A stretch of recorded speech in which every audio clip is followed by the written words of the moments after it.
The following is brought to you by the Social Suplex Podcast Network. Hey guys, this is Matt Seidel, and you're listening to Keepin' It Strong Style. Yo, this is Rich Latta from One Nation Radio. This is brought to you by the Social Suplex Podcast Network. We present to you the Ace of Podcasts, Keepin' It Strong Style. Let's go. It's the Ace of Podcasts, Keepin' It Strong Style. Covering New Japan, they ready to hold it down. Jeremy, Donovan, and the young boy Josh.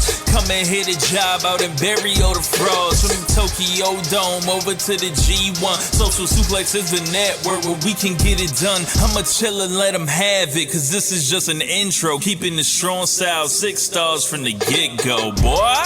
Yeah, from Tampa Bay to the Tokyo Dome, this is Keeping It Strong Style with your hosts, Jeremy Donovan and the young boy Joshua Smith. And thank you for listening.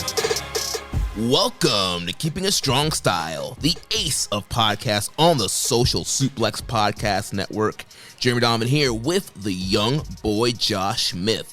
On today's show, we're reviewing the first 2 nights of the G1 Climax 30, answering your questions and covering all latest news in the world of New Japan Pro Wrestling. You can support our show by subscribing to the Social Suplex Podcast Network or to Keeping It Strong Style on the podcast app of your choice and leaving us a rating and review. You can also get all the podcasts and columns over at socialsuplex.com. Check out our Pro Wrestling Tees store, prowrestlingtees.com/socialsuplex. That's where you can get your official Keeping It Strong Style t-shirt. If you enjoy this podcast, please consider making a one-time or monthly donation by visiting socialsuplex.com/donate. Click on the donate button under the Keeping It Strong Style logo. This week's episode is brought to you by Manscaped, who is best in men's below-the-belt grooming. Manscaped offers precision engineered tools for your family jewels. They obsess over their technology developments to provide you the best tools for your grooming experience. Get 20% off and free shipping with the code SUPLEX at manscaped.com. That's 20% off with free shipping at manscaped.com and use the code SUPLEX. Young boy, how you doing, man? It's a new day. Yes, it is. We're recording, right? Yes, sir. No mishaps this week. No, sir. No yacht. Nice, man. I'm excited. It's another G1 season, and we are already in the midst of it. So I am, completely enthused and very excited. And things of that nature. I've been told recently I say things of that nature a lot. I don't even know that I say it, but apparently, yes, G1 and you say it a lot. It's like something I've never ever noticed about my vernacular. So I'm just gonna double down. I'm gonna say it a lot this episode. That's all right. I say apparently I say oh my gosh a lot. So yeah, I guess you do. So. But man, we got a jam-packed episode, a lot to discuss, a lot we were on a marathon last week. I think between you, me, and Sam, so we probably could have done easily like 4 or 5 hours if we really were given the allotted time to do so. Right, yeah, we could have gone all night long, man. All night long, all night. We could have gone, I was listening to Broadway. So we could have gone Broadway. Yeah, we did. I was listening to Observer recently. They had Rich Swann on there, and he was talking about how him and Ricochet came up with the idea of coming out to All Night Long by Lionel Richie, which is pretty funny. I have to check that out. I saw that was on there. I haven't listened to it yet. Oh, man, I've been so behind with work and different things like that. I'm behind on all the podcasts, but I'm finally caught up on all the Observer stuff just in time for G1, which is good. But, yeah, I can't wait to get into this stuff, man. Yeah, let's dive into it. So, of course, we watch G1 using the NJPW EXT, the only browser extension for NJPWWorld.com with features like dark mode, improved translations and layouts, custom and shared playlists, synchronized viewing parties, and much, much more. It takes NJPW World to the next level. You can visit njpwext.us today for details. Danny putting in work. Great new Zoom-like feature for the watch parties. So now you could use the same code for your watch parties going forward. You don't have to set up a bunch of different links. Really easy to use. So go ahead and check out that new watch party feature on the extension. Absolutely. So I want to start off here our G1 talk from a question from Reddit user psan91. Says, I was live at night 1 of G1 Climax and had a great time. Fantastic show from start to finish, with every match ranging from good to excellent. Anyway, my question is, how did the crowd reaction come across in the live stream? Being there live in the 1F stand balcony seats, it seemed people were way into every match and people were stomping their feet on the balcony and really getting creative with the chants like whole of Okada and Ibushi match. The crowd were stomping their feet to the Ibushi chant. I'm just wondering how it came across for you guys on the live stream, as the crowds in the building seemed really attentive and into the show from start to finish, which really added to my overall enjoyment of the show. So, young boy, what did you think about this Osaka crowd for night 1 here at G1? You know, I think that, and we've talked in depth over the past, few months, ever since New Japan returned, what the situation really entailed when it came to the lack of chants, and then when the app was, introduced with the artificial sound and everything. And I think that there's been a bit of a learning curve when it comes to different crowds as far as how they could express their reactions and approval or disapproval when it comes to wrestling without actually being able to verbalize it. I would go as far as to say that on this evening, night 1 and night 2, actually, so far of the G1, by far the best crowd reactions as far as like how they incorporate the stomps and incorporate the clapping, and obviously very respectful crowds. They're still not chanting, per the requests of management, which is great. Early on, it just and I don't know if it has something to do with the fact that these crowds had a larger capacity. Maybe that has something to do with it. But I mean, they were enthusiastic, and I mean, you could really tell because if you watch the opening matches with, like, say, the Young Lions, very little reaction. I mean, still respectful, but like everything kind of ramped up all throughout the night. Once the G1 matches started, the early matches, which were almost like preliminary warm-up matches, some reaction, but then as the night got on and bigger stars, bigger matches were kind of introduced on both nights. Because keep in mind, night 1 and night 2 are both always big nights of G1 because of the introductions for the blocks. The crowds just seemed to be on fire, and it didn't hurt. For the first time, it felt like it didn't hurt at all that the crowds couldn't chant. In fact, I liked these crowd reactions better than, say, at the Summer Struggle, stadium show, or some of the other Corkins where they were allowed to even use the cheer app. I preferred this. Would I like for them to be able to chant? Sure. I don't know that I ever caught on that they were chanting along with any certain clapping and stomping along with any particular chants. I didn't catch that. I don't know if you did, but regardless, it was still such a lively crowd, and I think that it helped a lot. I mean, again, it would still be better if people could actually chant, especially when it comes to heat. But overall, the atmosphere is just electric for both nights. Yeah, I love the atmosphere. The crowds were totally into it. I did notice the Ibushi kind of clapping. There was ZSJ, Tanahashi. So a lot of the bigger stars definitely they were kind of clapping to their names. We saw Juice Robinson doing some innovative clapping with the "We Will Rock You" type of chants, and so yeah, the crowd was just eating everything up. Like you said, once the G1 matches started, you can just feel like the energy even rise after the Young Lion matches. And I think the Osaka crowd is really good because I remember during the Dominion show for Osaka, they were really lively, energetic for that show as well. So it just seems like the Osaka crowd, like, they get really into the shows and find creative ways with the claps and really do the best they can to give their energy. Gotcha. So for Ibushi, it was like bop, bop, bop. Right. Bop, bop, bop. And for like Tanahashi, it'd be like go Ace. So pop, pop, pop, pop. Like, right. Go Ace. Go Ace. Okay. I'd have to, I'm not going to rewatch these anytime soon. I don't anticipate because we got a lot on the plate, but I'll keep that in mind for future shows that we're going to be watching, because I think that's probably going to be a bit of a trend that other fans pick up on, which is pretty cool. Yeah. So let's start talking about these matches here. So we'll start here with night 1. What's one other thing you want to? Well, I was going to ask you. So I'm looking at the run sheet. We've got reviews of the first 2 nights. Are we going to be doing a quick preview of the 3rd, 4th, and 5th night upcoming? Because I didn't see that on the sheet, and I think it's important we do at least briefly discuss kind of our, the stories and stuff. Yeah, that's a good call there. Yeah, I totally missed putting that on the rundown. But yeah, let's talk about the first 2 nights, and then we'll do previews for the next coming up nights here for this week. Sure. So starting off with night 1. So we have the unofficial C block action here, opening off night 1, where we have Yuya Uemura defeating Yota Tsuji 6 minutes and 57 seconds. What do you think about this one?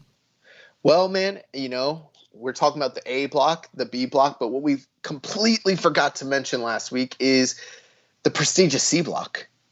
And this year it's even simpler than most years because there's not going to be any undercard tags. It's just singles matches. And, the 3 guys that are mathematically eligible to win the C block, Yuya Uemura, Yota Tsuji, and Gabriel Kidd. It's almost an unofficial Young Lions Cup, which I'm really digging that aspect of what we're getting for some of these opening nights. I think it would be smart just to even discuss both, openers. We had Yuya Uemura and Yota Tsuji first night, and then we had Yota Tsuji and Gabriel Kidd. First thoughts I have, Yota Tsuji looks really great, but he needs a beard, man. He needs a beard. He looks crazy without facial hair. Yeah, man, came out here clean shaven, looking like straight up baby face. I guess he wants to look like his idol Tanahashi. Clean shaven. Well, he'll never look like Tanahashi. Yeah, I wasn't really digging the clean shaven. I prefer the the beard, the goatee gimmick that he's normally been doing. Yota Tsuji gives me more like Riki Choshu or like Yoshihiro Takayama vibes, like with just the way he looks. Like it's kind of one of those things. Like some wrestlers, they idolize wrestlers of a different style and stature and everything. And I know he loves Tanahashi, but like this man's a bruiser. He's not a storyteller. No, this man gonna be in high fly flows one day. But I'll say this.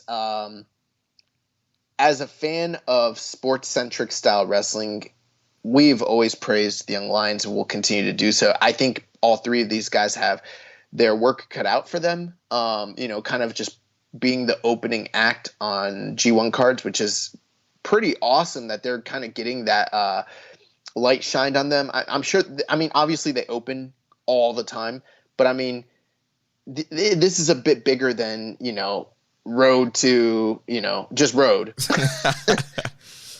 But I thought all 3 guys looked good. Yota Tsuji picked up the first win on the first night against Yuya Uemura in a pretty dominant, clean, decisive fashion. Uemura got the win the first night. Is that not what I said? I thought you said Tsuji got the win. I might have. I messed up. Yeah, so Uemura picks up the win here, which at first glance might have been a little surprising, but it's a long tour, so I'm sure this is going to go back and forth, but he did it relatively quick fashion, 6 minutes 57 seconds, which was pretty cool. Yeah, he used almost a lion tamer version of the Boston Crab there, very high angle Boston Crab, cranking down that thing, forcing Tsuji to tap out. Yep, very impressed with that. I actually watched the post-match interviews, and afterwards Uemura said that he has some new things that he would like to introduce and try out. And I was watching it, and I was like, oh, cool, he's going to do some new moves. He's like, now I know what you're thinking. New moves. It's not new moves. It's just something else that's different that I want to try out. So I have no clue what this man's talking about. But yeah, Tsuji eats a big loss the first night, comes into the second night against Gabriel Kidd. Those 2 have been kind of beefing since the previous tour. The LA Dojo, Tokyo Dojo kind of rivalry going there. And Tsuji shows his dominance on the first night, defeating Gabriel Kidd, a bit longer match, 9 minutes, 15 seconds. He also won with a very strong Boston Crab.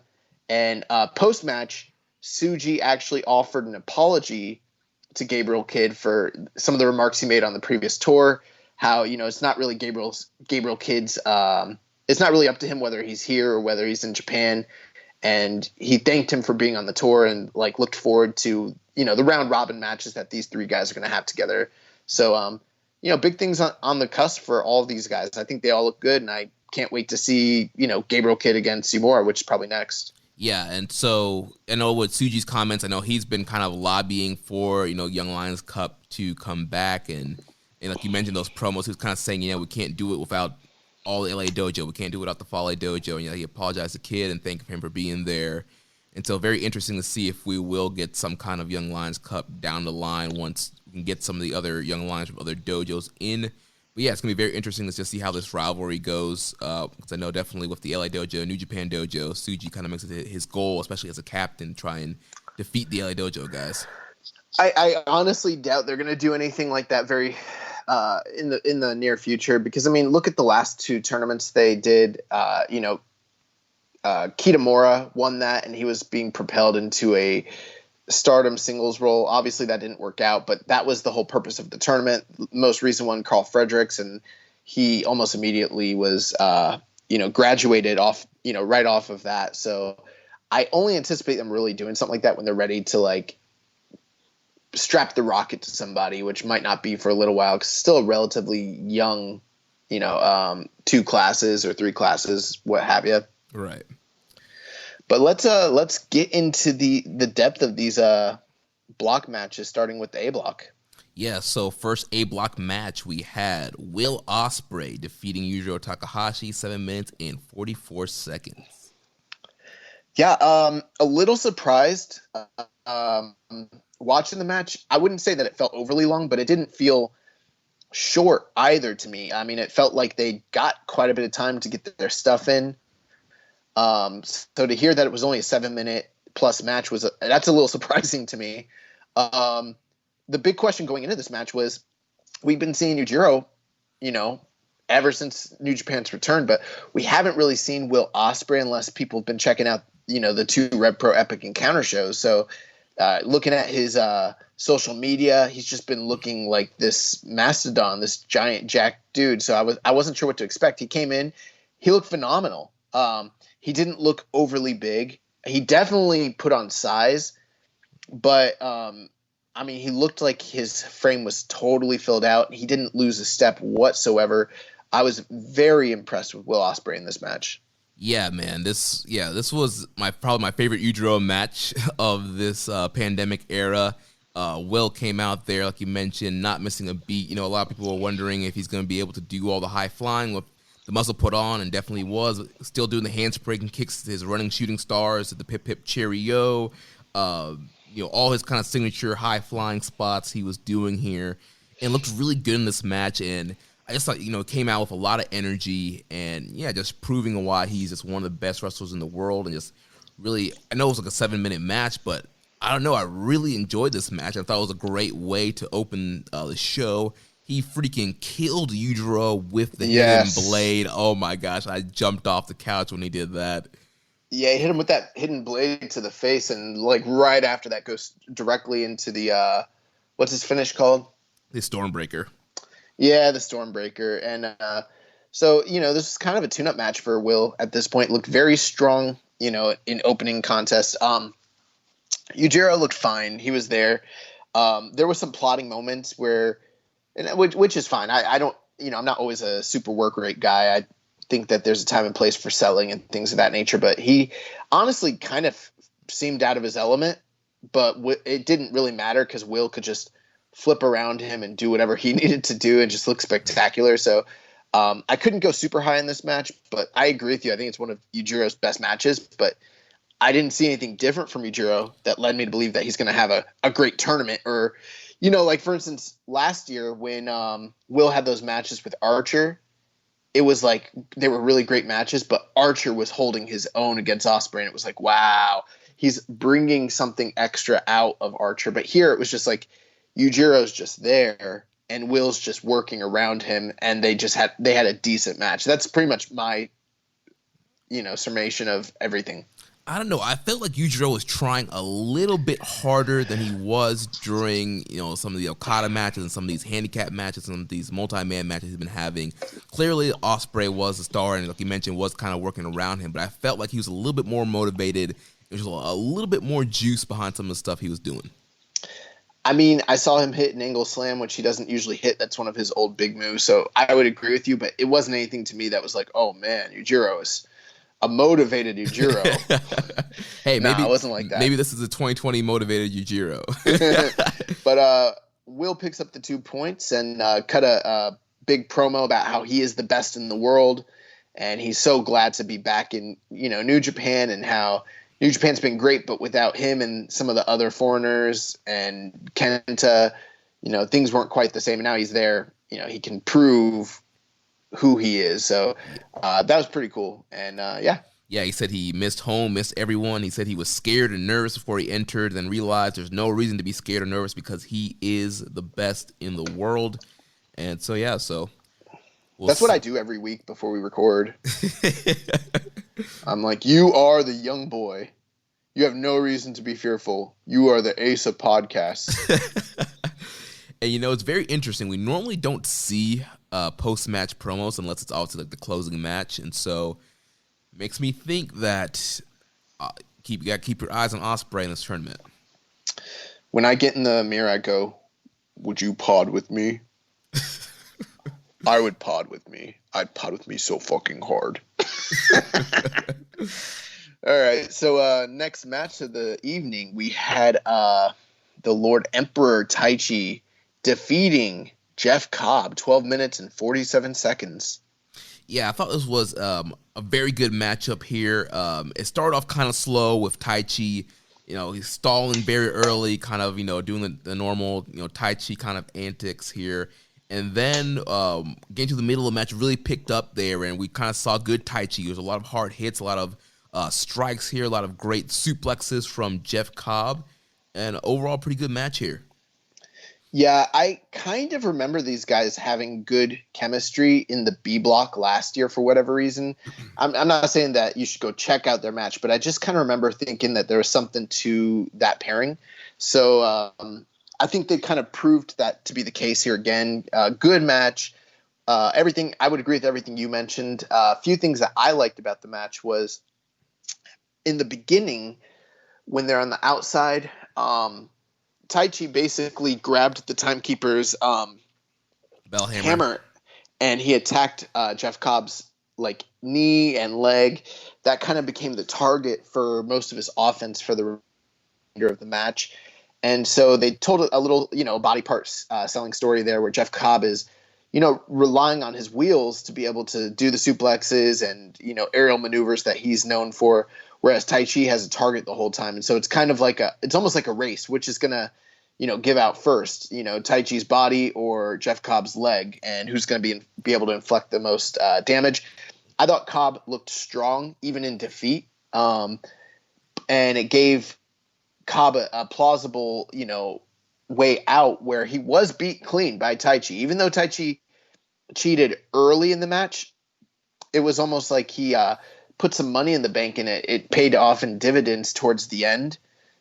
So that when he did get the clean end, it was still a little dirty, but it still made him look strong. And, Cobb could put him over, but still have that out. And I kind of like that story there. So, Taichi was able to kind of weather the storm and capitalize on his game plan against Cobb. Yeah, Taichi was clearly watching NJPW Strong every Friday. He saw that Cobb's knee was injured during the Kenta match, so he's like, I'm going to be smart here. I'm going to attack. He was injured before. I'm going to attack that injured knee, work that over. Cobb, I loved. He had a great spot in here where he did these kind of rolling gut wrench suplexes. Those are pretty cool. Taichi hit his dangerous backdrop on Cobb. I love that dangerous backdrop and how he just kind of hits it out of nowhere on people. Yeah, I like that a lot too. I'm pretty sure what happened is Cobb went to Taichi before the match and he was like, my left leg, brother, take care of me out there. And then Taichi was like, you stupid gaijin American pig idiot. Why would you tell me your weak point? I'm gunning for you. Jeff Hogg. But yeah, he was calling Jeff Hogg in the post match, which was really funny.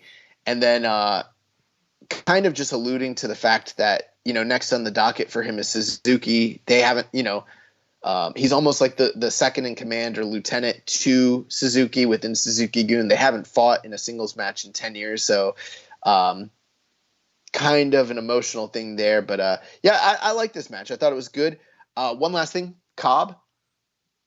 Always, impressive, but I'm still not seeing enough just yet. Now it's a preliminary match, but I'm not seeing enough yet to think that this is a different Jeff Cobb than the one we got in the previous year's G1. So I'm hoping to see more from him going forward. But I thought I thought both guys looked good here, but I was more impressed with Taichi than Jeff Cobb, honestly. Yeah, Taichi gets the win here with the Black Mephisto. Pretty much beats Cobb clean, like you mentioned. Did have a question here from Scott Rand. Is it just me, or could Cobb really be something if he just turned up the intensity and played more to the audience? Yeah, I would agree with that. I don't want to put any performer in a box and say you need to be this or you need to be that, but there is an archetype within New Japan where big, muscular, strong American gaijin workers have certain expectations about what they should or shouldn't be. And I felt like, the previous guy who kind of filled that void in New Japan was Michael Elgin, and he did that extremely well, especially in his early run. And we still haven't really seen that from Jeff Cobb just yet, because I think he works an indie style that kind of works in the context of New Japan, but not when you're talking about main event style wrestling, like the house style. And so, yeah, I do think he needs to turn up the intensity. I think he needs to use more devastating power moves in his repertoire and stop relying so heavily on the indie-rific, high-flying spots and super kicks and stuff like that. Definitely, absolutely agree with you. Yeah, I definitely think, Scott is on a good point here. Yeah, I think if he turned up the aggression, did some more power moves like you were saying, even do play the crowd a little bit. And also they can't really cheer, but, kind of interacting with them a little bit more. I definitely think that could help Cobb kind of take things to the next level. Awesome. So I would say I liked that match better than the opener, but this is where things really started to heat up. We had the King, Minoru Suzuki, taking on the Stone Pitbull, Tomohiro Ishii. Yes, this is the Grade 1 Climax, baby. This was freaking awesome. This was everything you expected from a Suzuki and Ishii match, and it was absolutely great. These guys came out here throwing bombs, forearms, slaps, headbutts. There's a lot of great counters between the Gotch pile driver and the brain buster here. Ishii once again proving why he is one of the best sellers in all professional wrestling. He gets cracked by Suzuki and he's just bumbling like a guy that's knocked out off his feet. And just really just sold all those strikes. It's looking great. Yeah, I 100% agree. I don't think I've ever seen a bad match between Suzuki and Ishii, two of my favorite workers, both very adept at that hard-hitting smash mouth, hostile within New Japan's confines. 13 minutes, it didn't overstay its welcome. Very violent. And one thing too, Suzuki, I think sometimes he doesn't get the same credit for his selling, but because he does it more selectively, like he no-sells so much of his opponent's offense. But it's not like a no-selling like where he's being a dick. It's more like he's grimacing and then showing his toughness by not succumbing to the strikes and showing that he can, weather the storm. But there was one moment in this match where he laughed and shrugged off whatever Ishii was doing, and then the very next strike just planted Suzuki on the floor. And it's awesome when he does that sort of thing, because once he finally takes the big self or whatever it is that hits him, oh my God, Suzuki's off his feet. This is a big deal. And I love that. And then Ishii, like you mentioned, just an incredible seller. He also to a smaller degree does some of what Suzuki does, but he's able to look like a badass and intimidating during a match, but then also in the midst of it, sell from underneath to where he's literally an underdog the whole match. But then when he comes back and does throat chops and enziguris and headbutts, you kind of forget how much hell he went through. Right. And this match was awesome. Yeah, one thing I love that Ishii does with his selling is he'll sell and then he'll hit a big move and then go right back to selling. He'll hit a crazy lariat and then go back to selling his arm. He did that here in this match as well. Like you mentioned, headbutts. There was a headbutt spot here where Ishii just cracked Suzuki with a headbutt, and then Suzuki came back with some headbutts of his own. Ishii pulled out an air raid crash. That was pretty awesome, dropping Suzuki right on his head. Yeah, and the thing here, this was basically bombs away two heavyweights just throwing bombs, trying to knock one another out. And you kind of got the feeling like either one of these guys could be put away if the right thing hit. And it really came down to their finishers. This was basically strategic chess where these guys are mixing in strikes, but they're trying to create an opening so they can either get the gotch or either get the brainbuster. And that's what they teased for the whole 13 minutes. So very violent, but it was simple storytelling that you could easily follow, which is something that Suzuki's been doing all year long in some of his more heralded matches. And I loved that. And so many times you thought Ishii was going to get the brainbuster and he couldn't. And then when Suzuki finally got the gotch, you kind of knew. The great thing is both those finishers are very protected. So once they hit, that's game over. And you kind of knew that's what it was going to take for one of these guys. So it could have gone either way, but ultimately Suzuki picks up a big win here, 2 points in the bucket, and we move on. Yeah, and so with this match, in a way, it was kind of an upset just based on what I've been seeing on people's predictions, because I think a lot of people, including myself, were like, this is a great night for upset. It's a great chance for a guy like Ishii to beat Suzuki to set up a future never title match. We know we got the big power struggle coming up. You want to do some big matches there. You could have Ishii beat Suzuki and get a never title shot, but it made more sense here. You had Suzuki just winning the belt, coming out strong first night here and just beating Ishii. You know, it might be an upset from the standpoint of some fans' perspective, but I don't really see it that way, to be honest with you. Like, I don't know. Like, you know, Tomohiro Ishii's been having a great year, but at the same time, like, he got beat by Shingo. Suzuki beat Shingo. He got beat this year by Hiromu. I don't know if I see Hiromu getting a clean pinfall victory over Minoru Suzuki. You know what I mean? Right. I think what people were anticipating was maybe a potential never title shot. Right. And I feel like people were booking the upset. I don't think this was an upset. I think that they were anticipating an upset, and we got the standard here. Because I think in the landscape of New Japan, Suzuki's much higher on the rate, like, you know, in the trajectory of things than Tomohiro Ishii is personally. Yeah. And we had a question here from friend of the show, Dan Coffin. He says, is 52-year-old Minoru Suzuki the wrestler of the year right now? Banger after banger in 2020. I couldn't say that personally, but he's definitely a strong candidate, at least in New Japan, maybe across the world. I think he meant New Japan. Even still, I mean, I think he's a strong candidate across the world. Yeah. But I don't know that he's my wrestler of the year in New Japan quite yet. I think all bets are off until the G1 is really finalized. But look at the parade of characters he has to play with here. So he could come out of this thing as the wrestler of the year. It's totally possible. Yeah, he's definitely one of my top candidates right now. Definitely that top mix there, maybe even top 3, top 5 of New Japan. Like you mentioned, even across the world, like he's just been having an incredible year.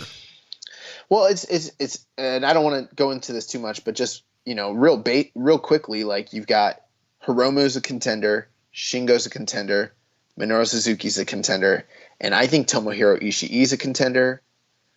And we're just talking about based off of in-ring. You know what I mean? Right. That's strange when we're talking about a year where I can't really consider Okada, Ibushi, Tanahashi, Naito, like the cast of character, Jay White, the guys that you traditionally would put as wrestler of the year candidates at this point in the year going into a G1. It's a little different. Now, obviously the pandemic has a lot to do with that, but it's very interesting. Yeah. And I'm sure some of that will shift once this G1 is over. But yeah, very interesting to see who's kind of on top right now. So moving on to the next matchup here, we had the Switchblade, Jay White, making his return to Japan to take on the Dragon Shingo Takagi. Yeah, this is a rematch of a B-block match that these two had previously last year. And in that match, I remember thinking it was good, very good even, but not necessarily great.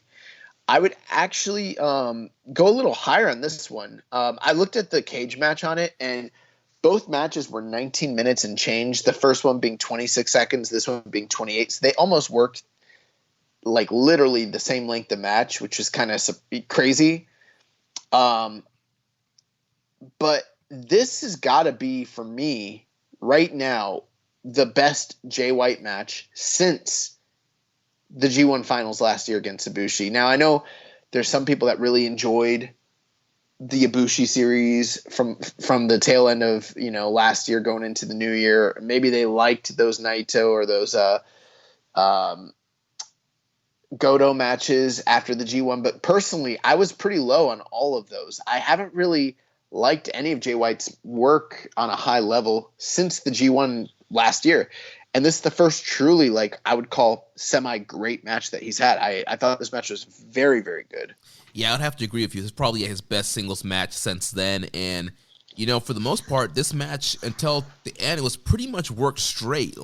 Obviously, Jay was being weaselly healed, but and Gato popped up every once in a while. But I felt, compared to most of his matches, it was less shenanigans compared to what we normally see.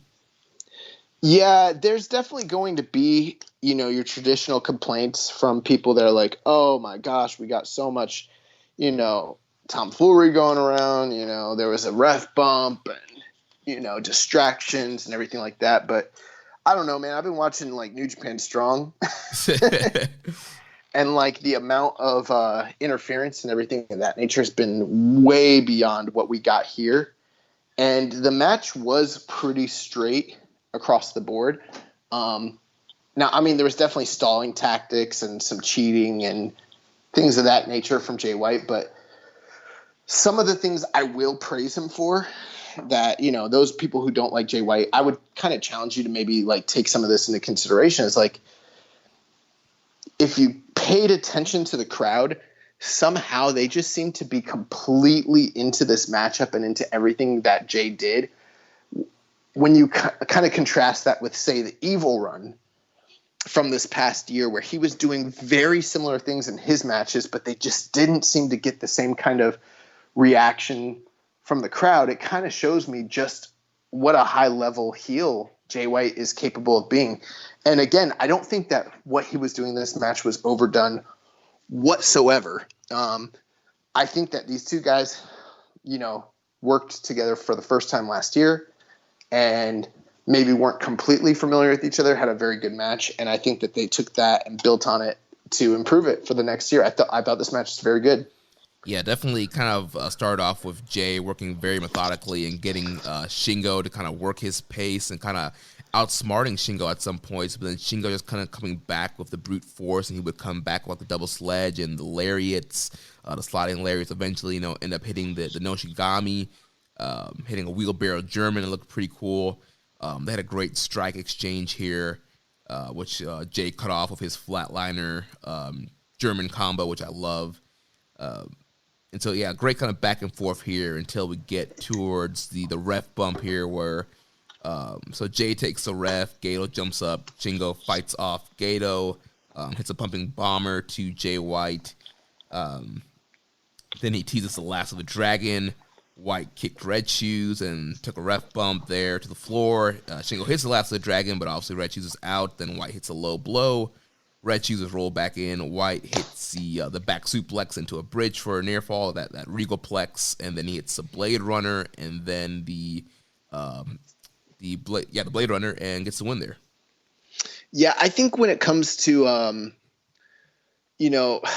when it comes to Jay White, he kind of gets a bad rap in some cases, and I'll be the first to admit when he has a match that's overwrought with distractions, interference, things of that nature, and because it happens so prevalently in his matches, especially in the past, sometimes when he has a really great match, people still have that bias going against him. Especially, they can't even look at a match in a vacuum. They have to judge it against the whole of his work and the trends that are there. And it's here's the thing with this guy. He is a heel, and he's the most dastardly of heels, and he's with the Bullet Club, and this is kind of their MO. So you kind of have to expect that this sort of thing is happening.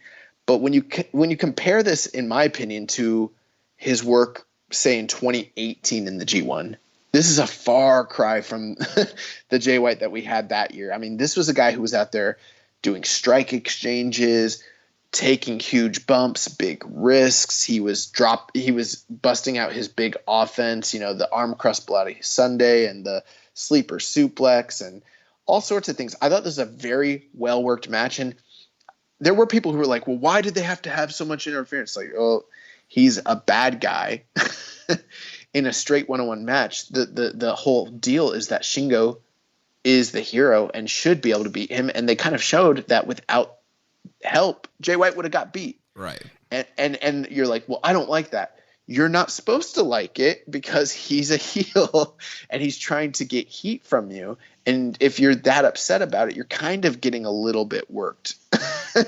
So it's like, I don't know, man. Like, I think there's definitely a limit for sure when it comes to interference and things of that, there I go again, things of that nature. But you also have to kind of like keep it all in perspective. Like, if the match is great and he's able to generate heat from a silent crowd, then he's probably doing a pretty good job. I can't think of too many other heels in the world today on the main stage that are able to do with a silent crowd what Jay White's doing. The only person I can really think of is like maybe MJF, but not even to the same degree. So yeah, I thought this match was awesome. I went 4 stars on it. I thought it was the second best match of the night. I liked it just behind Ishii and Suzuki. And I'm looking forward to, what the future holds in this tournament for both of these guys. Yeah, absolutely agree with you. I also went 4 stars here, notebook match for me. And like you mentioned, I feel like if what's happening in the ring is great in between the interference, it works out. And people might want to compare Jay White to Evil, or it's like, well, what Evil was doing, the stuff in between the interference wasn't great.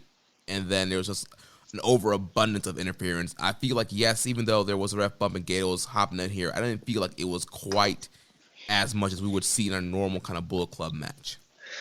Yeah, and who knows? Evil's just kind of learning this style. We kind of felt the same way about, and here I go saying a positive thing about Evil. We felt similarly in some regards to Jay White when he first started as a heel as we do about Evil now. And it's taken time and seasoning for him to learn when to pepper it in correctly, what the right timing is, what the right delivery of his heeldom is. And it's working for him. And maybe with time, Evil will kind of, improve in that area as well. So, who knows? But this match is great. And big win, really big win. Because, you got to imagine Shingo's the guy who's going to do well in the tournament. And, a loss to Jay White, who is another guy that's going to have a high point total. That's a huge loss for Shingo. Huge. Right. And a question here from Scott Rand. He says, I guess we're getting the same old Jay White relying on Gato and shortcut gimmick he's done previously. I was hoping a change of character. No, but I will say that this has been an improvement of character. Last year during the G1 was like one of the first times in a long time where I felt like Jay White was really coming into his own, And after the G1, it felt like that was gone. after the Ibushi match, like it just became like an overabundance of the shenanigans and not so much the great worker version of Jay White that we got in the G1 last year. This was the first time where it feels like that guy is back. And I think I kind of answered most of his criticisms in my earlier statement, so I won't pick them all apart. But guys, it is wrestling. There are heels and there are good guys. There's bad guys and good guys. And I know there's some people out there that are like, well, you don't always have to cheat to get heat. And I'm like, that's true, but some guys do.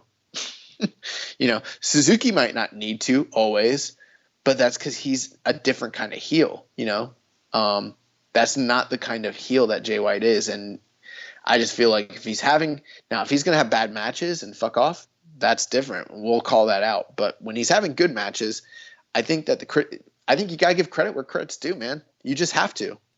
Yeah, I think a lot of people might have been hoping for some kind of change of character because of the whole Bullet Club potential war and everything that's been going on with Evil. But as you think about it, what motivation does Jay really have to change his character? nothing. He has none. Right, like nothing's really changed. Like he just hasn't been in Japan, and we've seen him on Strong. He's still the same character, and he hasn't shown any difference on his social media, on the U.S. show. There's nothing to indicate to us in his promos that this is a different guy whatsoever.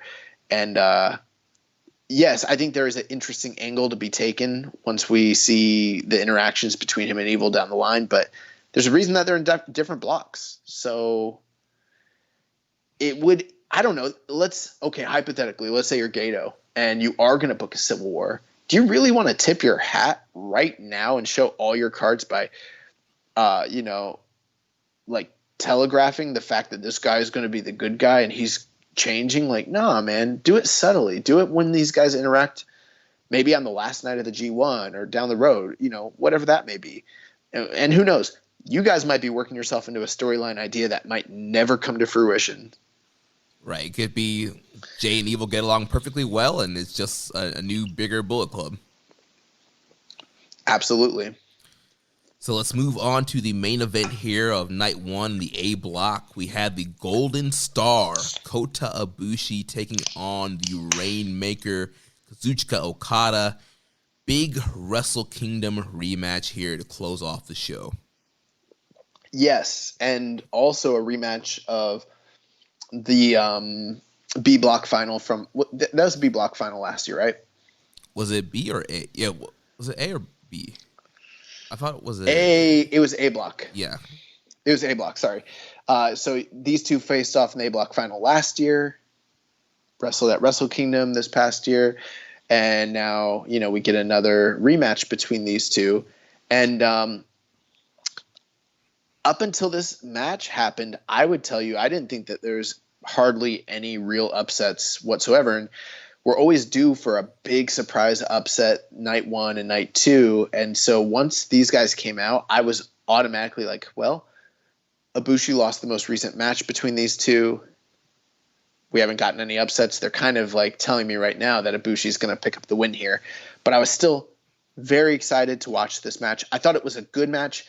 But I will tell you, I did not think it was a great match. In fact, I was lower on this than Shingo and Jay White, which really surprised me because it was one of the most anticipated matches of the whole tournament. Yeah, I mean, I still thought it was a pretty good main event, but it definitely did not hit the heights that I was expecting. That A block final match was incredible. The Tokyo Dome match was incredible.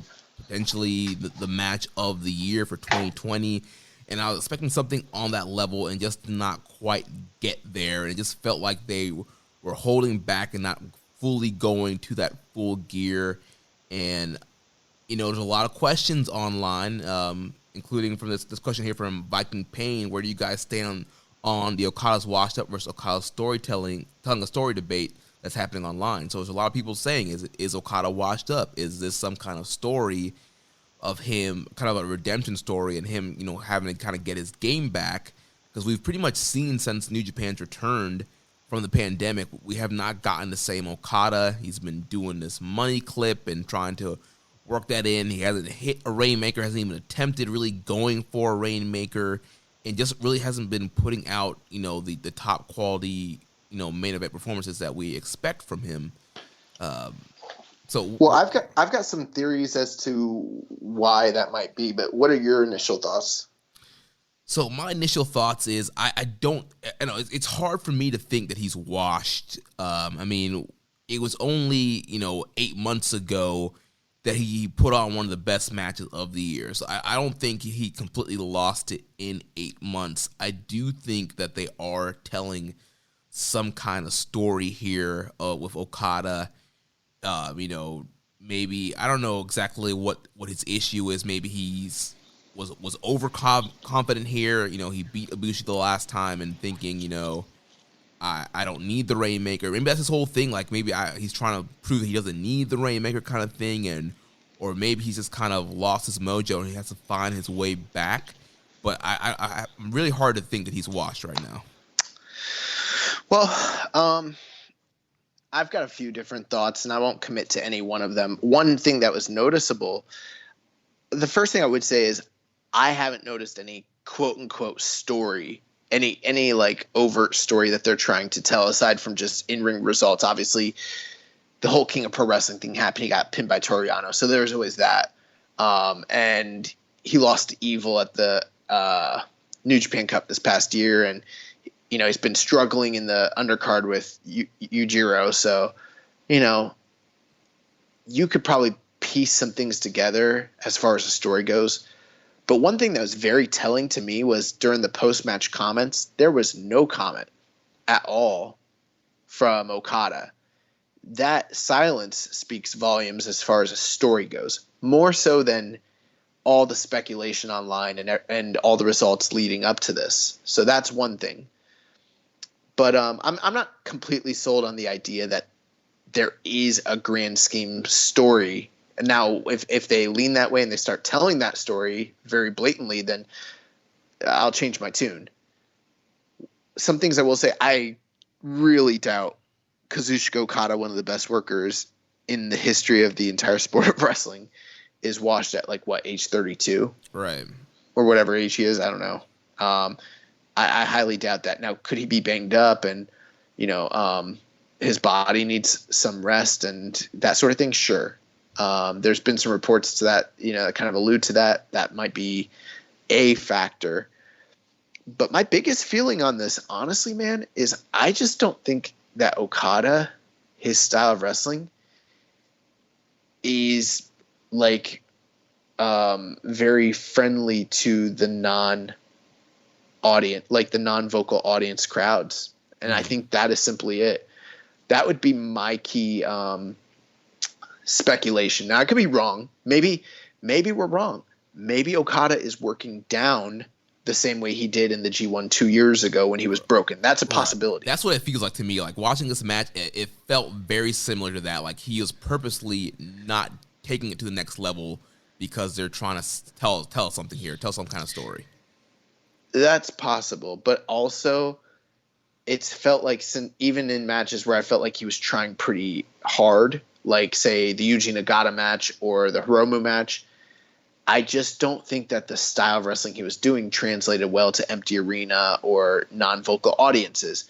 And there could be a mixture of all these things. It doesn't have to be one thing in particular, Do I think if Okada wanted to, he's a smart enough and capable enough wrestler to adjust his style? Sure. So maybe that lends some credibility to what you're saying, Jeremy, that there is a reason behind it and a story that's possible. These are all possibilities, but the truth is nobody knows, and I don't even know why anyone's debating about it, because only he knows, and only Gato knows, and none of us really know. But my thinking is I don't think that him and Ibushi planned to have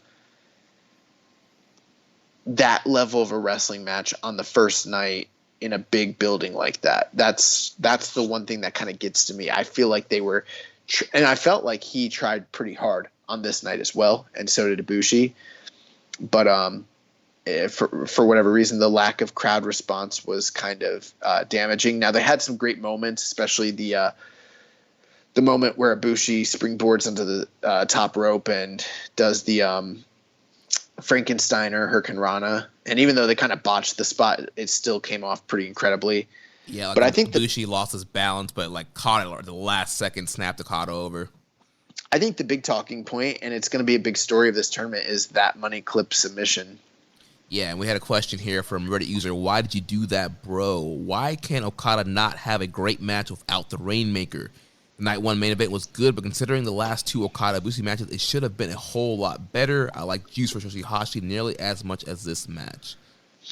I think he's absolutely capable of having a great match without the Rainmaker, but I don't know that he's capable of having a great match just using the money clip. Right. Which have another question here from Highest Fly Flow. Says, what destroys momentum of a match harder, Sonata's Dragon Sleeper or Okada's Cobra Clutch? Why do you guys think Sonata and Okada can't get their submissions to work when guys like Nakamura using the flying armbar, triangle choke, and Tanahashi Cloverleaf have no issue? Well, I mean, it just depends on how it's booked, I've got a strong feeling that Okada will get a lot of victories with this money clip during the tournament.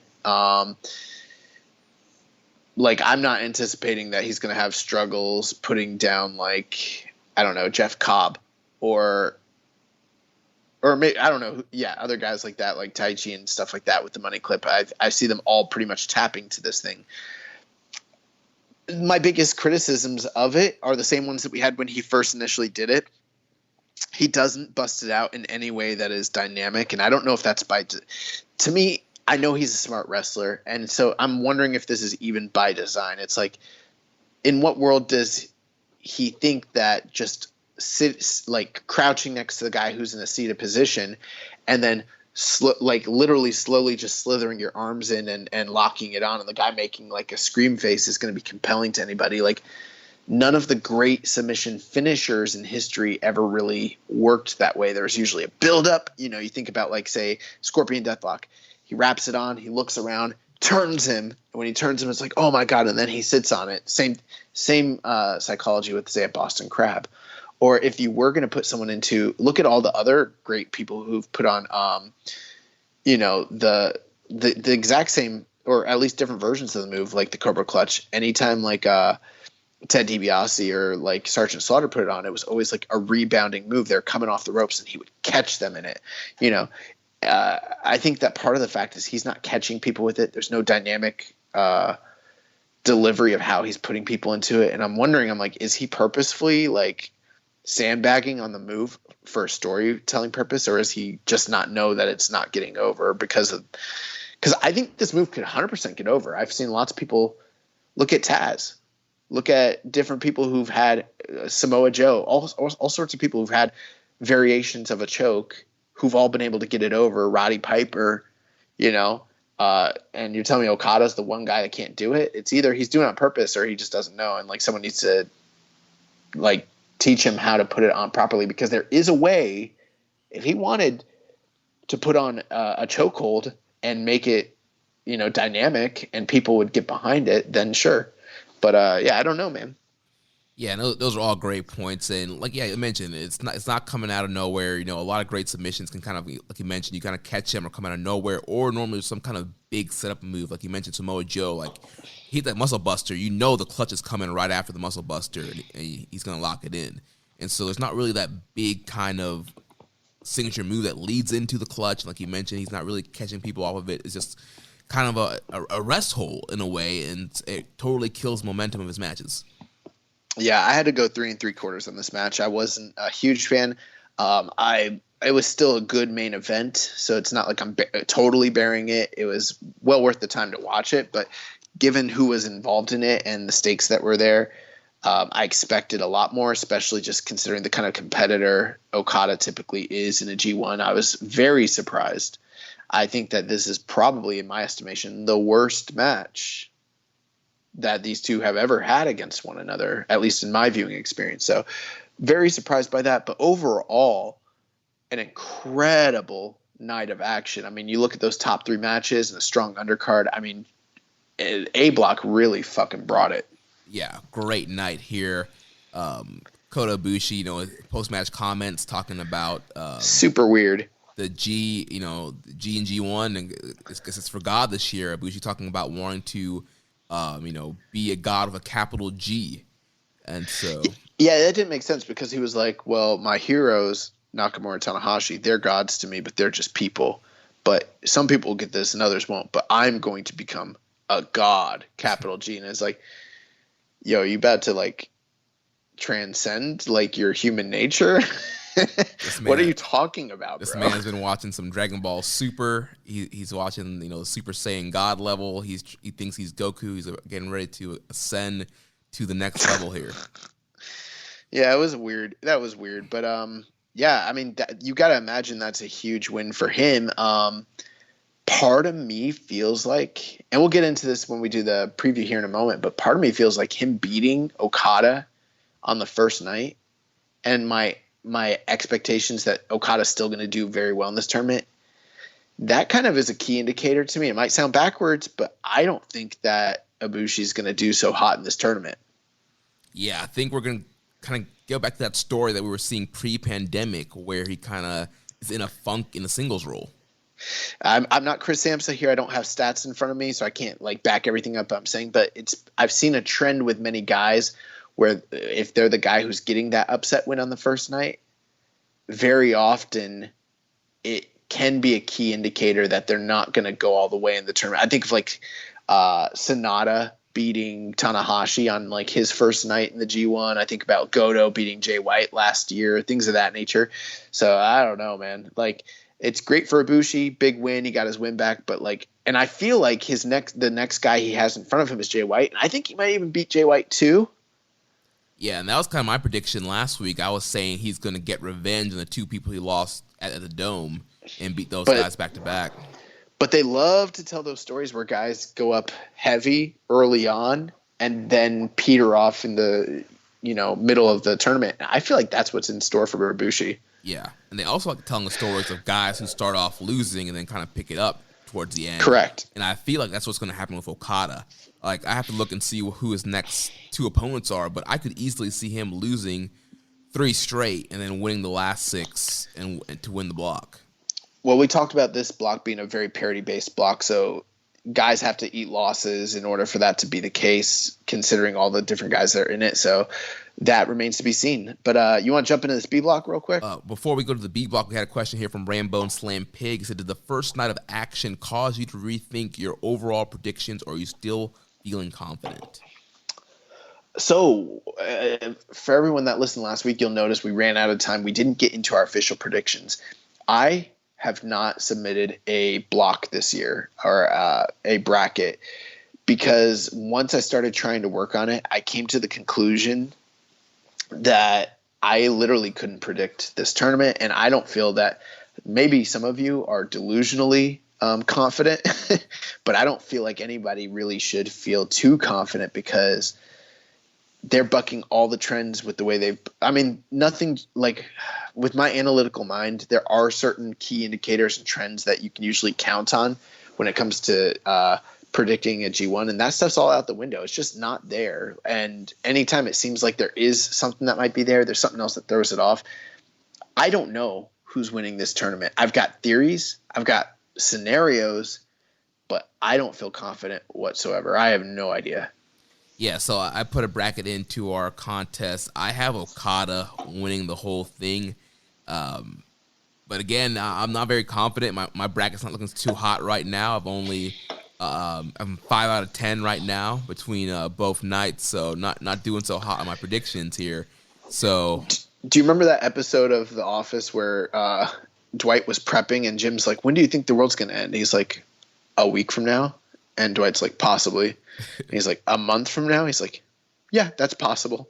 He's like, "Not a year from now." He's like, "That's a very real scenario I could see happening." And then like they cut over and he's like, 18 years from now. And he's like, "Yes, I could see that really happening." That is how I am with this G1. Like, you could pretty much throw, as long as it's within reason, there's probably like 6, 7, maybe 8 scenarios right now that I'm all like, yeah, that could happen. I have no idea, man. Yeah, it's gonna be interesting to see how everything kind of plays out here. But yeah, I'm going to take the angle where I didn't predict it ahead of time, but as we analyze things and see how they shake out, I will begin to formulate my opinions as we go along and give our analysis. Yeah. So let's move on to night 2 here. So we already talked about Yota Tsuji defeating Gabriel Kidd to get the win, the opener, in 9 minutes 15 seconds. So that takes us to the first B block matchup here of night 2.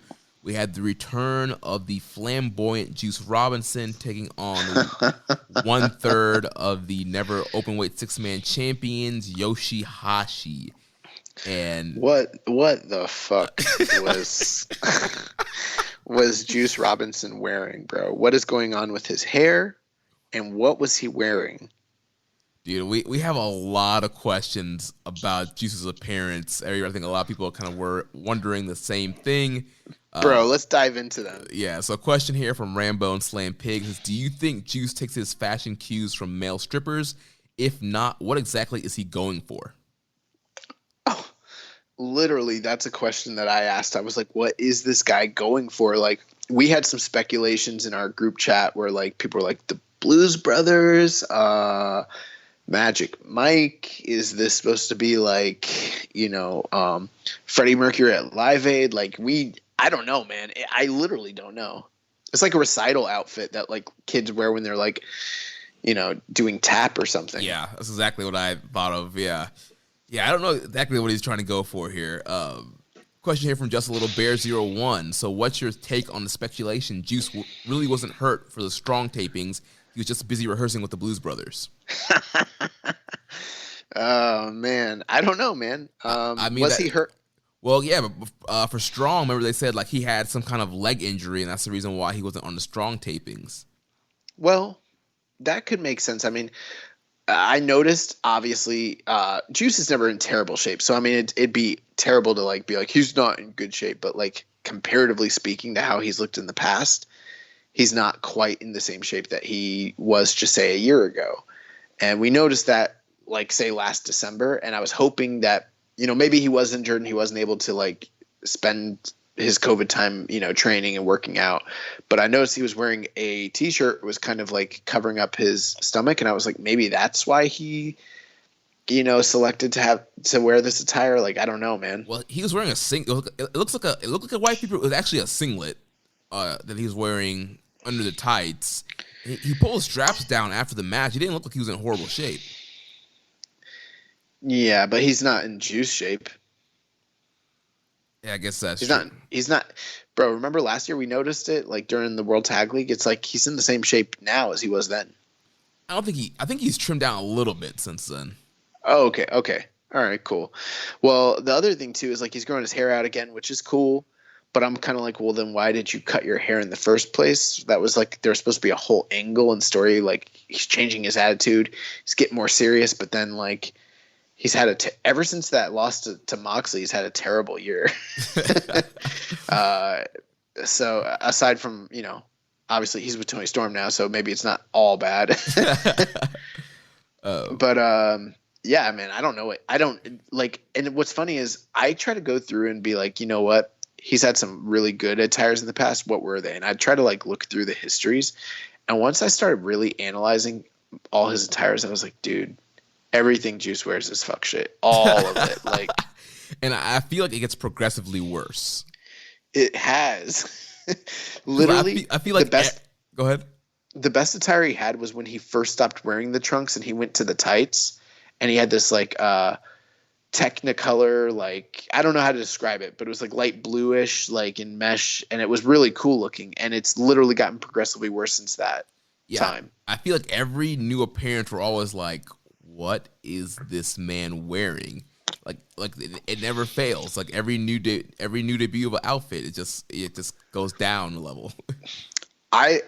Last year I liked when he had the Undertaker outfit, but the no one paint else splatter. liked it. Well, I think that was definitely better than what he has right now. Bro, yeah, I don't know what this is. And then like that's the thing. You want to stand out. You want to be different from everybody else, and that's a great thing. And I totally get that, and I commend him for that for sure. And that's important. You want to be different, be noticeable, make an impression, have a character. But then you also need to have a character. And I'm like, what is his character? What is this? I don't know what the fuck it is. And I don't know why he's growing his hair back out anyways. Like I mentioned earlier, it's like, I guess he is. That's cool. Whatever he wants to do. It's his hair. It's his body. He can do whatever he wants. But like, bro, there was a time where Juice to me screamed star. And right now he doesn't look like a star, unfortunately. And like, this is a guy we really support. We've been behind since Young Lion days. And he's still great in the ring. Great on the promo. But this look, man, I don't know what the fuck it is. We did have a question here from Ready to Dirty Bubble. Is Juice bringing back Right to Censor with his new attire? These are funny jokes. We had a question from our boy Imp from LLP Radio. Says, Duke Robinson wetting the sax with a taste of jazz, but will his G1 record play the smooth, soothing sounds of victory? What's funny is like last week when we were kind of like going over our like expectations, I was like, yeah, Juice might like really surprise people and go further than we expected him to. But then I'm looking at this look and I'm like, this don't look like a guy that's going to do very well in the G1. It looks like a guy who's going to be mid of the road, get 10 point or I don't know. 4 and 5. Yeah, like 4-5, 5-4, something like that. I don't know, man. Had a question here from @ChrisErtz on Twitter. What's the most shocking attire change? Blues Brother 2000 Juice, Ziggy Stardust Sonata, or clean shaven Suji? Oh, from this past, like from just now. Okay. Yeah. I mean, we're not there yet, but Sonata's gear. I liked Sonata's gear. Yeah, Sonata's gear was raw. I wouldn't call it Ziggy Stardust, but I see what you're saying. What's funny is like it's weird because I shouldn't be saying that Juice's attire is the most shocking because Juice always does shocking stuff, but somehow he still managed to shock me the most, even when I'm expecting it. It's weird. I mean, we instantly got a video like 1 a.m. in the morning because that's when the show was airing. Or like Rich like immediately threw it in the group chat. I was like, Rich was like, "What the fuck is this man wearing?" Somebody come get your boy. Yeah, so yeah, I'll have to go with Juice on that one. It's the most shocking. And the last one here from Muzza. He says, "Is this the most Juice Robinson attire that ever Juice Robinsoned?" It's up there. I mean, we could probably do a whole podcast talking about the various attires of Juice, honestly, because there have been some crazy ones. But you know what, man? Here's what I will say. At least he doesn't have a handlebar mustache and a weird afro, and at least he doesn't have that anymore. Yeah. But his hair is weird right now, man. Well, let's actually talk about the actual match here. So, overall, thought it was a good little match here. We mentioned earlier, Juice got the crowd into it behind the match. I went 3 1/4. It was a fine, solid wrestling match here. Good back and forth between both guys. Juice was working for the Pulp Friction the whole match. Eventually hits the left hand of God, hits the Pulp Friction, and gets the win over Yoshihashi here. You want my hot take? Yeah. Yoshihashi looked better than Juice in this match by far. And that's not to say that Yoshihashi's better. I understand Yoshihashi's been working since May? Right. Or June, whatever they came back. Whenever they came back, I don't remember. So he's got a leg up on him, but that's true. It is true. Yoshihashi was the better performer in ring on that night than Juice was. Juice still looked good for a guy who hasn't been in the ring since February or January or whatever it is. So, I'm not down on him, but it's not something I expected. I thought Yoshihashi looked a lot better mechanically and timing wise, and just he actually bust out the better moves. I don't know if you noticed that. Like Yoshihashi is a guy who I bury all the time. I don't love him. I'm not a big fan of him, but when the G1 comes around, he'll have 2 or 3 performances where he really tries hard. And he's a pretty motivated guy, kind of like what you were alluding to with Yujiro, but I think that was bullshit, but it's not bullshit when it comes to Yujiro. And yeah, man, Yujiro tried really, really, really hard to impress. Yoshihashi? Yeah, my bad. Yoshihashi tried really, really hard to impress, and I thought he looked good in this match in, eating the loss. But overall, I wasn't that impressed with the match. I don't know, 3 stars. It was fine. Good tune-up match for Juice. I gotta imagine with how talented he is, by the end of this thing, he'll be, back in the swing of things and performing the way that we're used to seeing him perform. Because, I mean, this is a grueling, daunting tournament. He's got a lot. He's got, 8 more days, so. Yeah, and then we saw his backstage promos calling Yoshihashi a sweet boy, and yeah, I love that. Yeah, he called him Ichiban Sweet Boy, and he basically said, everyone who said that, Yoshihashi had a shot, that this was a hard match to predict, that's all bullshit. And this was just a tune-up match for him. And he's like, I like Yoshihashi, sweet boy. But you know who else is sweet boy? That guy working at the corner mart down there. And guess what? He didn't have a shot with me tonight, and neither did Yoshihashi. And I was like, yo, say what you will about the stuff that this man wears. He's still one of the best promos in the sport of professional wrestling. Yeah, hands down. So now let's move on to the next B block matchup here. We have the provisional KOPW 2020 1/3. Actually, no, he's not. He's not. Is he a champion? No, he's not on that team. He's not. But how about before we move on? How about Yoshihashi being the only person from his team that is still wearing his Never Six-Man title out to the ring during the G1? Man's proud of that thing. But yeah, the provisional KOPW 2020 champion Toru Yano taking on the Cold Skull Sonata. Yeah, you know what, man? I will just come out and say it right now. I liked this match a freaking lot. I know other people didn't, but dude, come on. Like, how can people hate on this match? How? I don't know, man. Like, I didn't hate it. I'm not one of these Yano haters that will go out here and go on Cage Match and write paragraphs and throw 0 stars at matches. It was a fine little match. I went 2 stars on it. It was 6 minutes. It was your typical story with Yano and Sonata. Yano's trying to do all these quick and wacky roll-ups. There's a lot of great near falls off those roll-ups in the beginning. Yes, there were. But then it kind of turned into the whole story of their rivalry is, like we mentioned last week, Sonata has won by count out 2-3 years in a row now over Yano in the G1 specifically. And Sonata was once again going for the count out victory. Tied him up in the Paradise Lock in the middle of the rampway there. Told the ref start counting. Thought he was going to get the win. Uemura comes over, pushes Yano over out of the Paradise Lock. Sonata is pissed off, wants to know why he did that. And then Yano takes advantage and ties Sonata and Uemura together. And they have to do the old 3-legged race there to try and get back in. But also they couldn't beat the time. And Yano was in there first. And Yano wins by count out. Gets revenge. Listen. If this is a 2-star match, then it's got to be one of the best 2-star matches that has ever 2-starred. Literally. Let me make a compelling argument for why this match is good. Okay.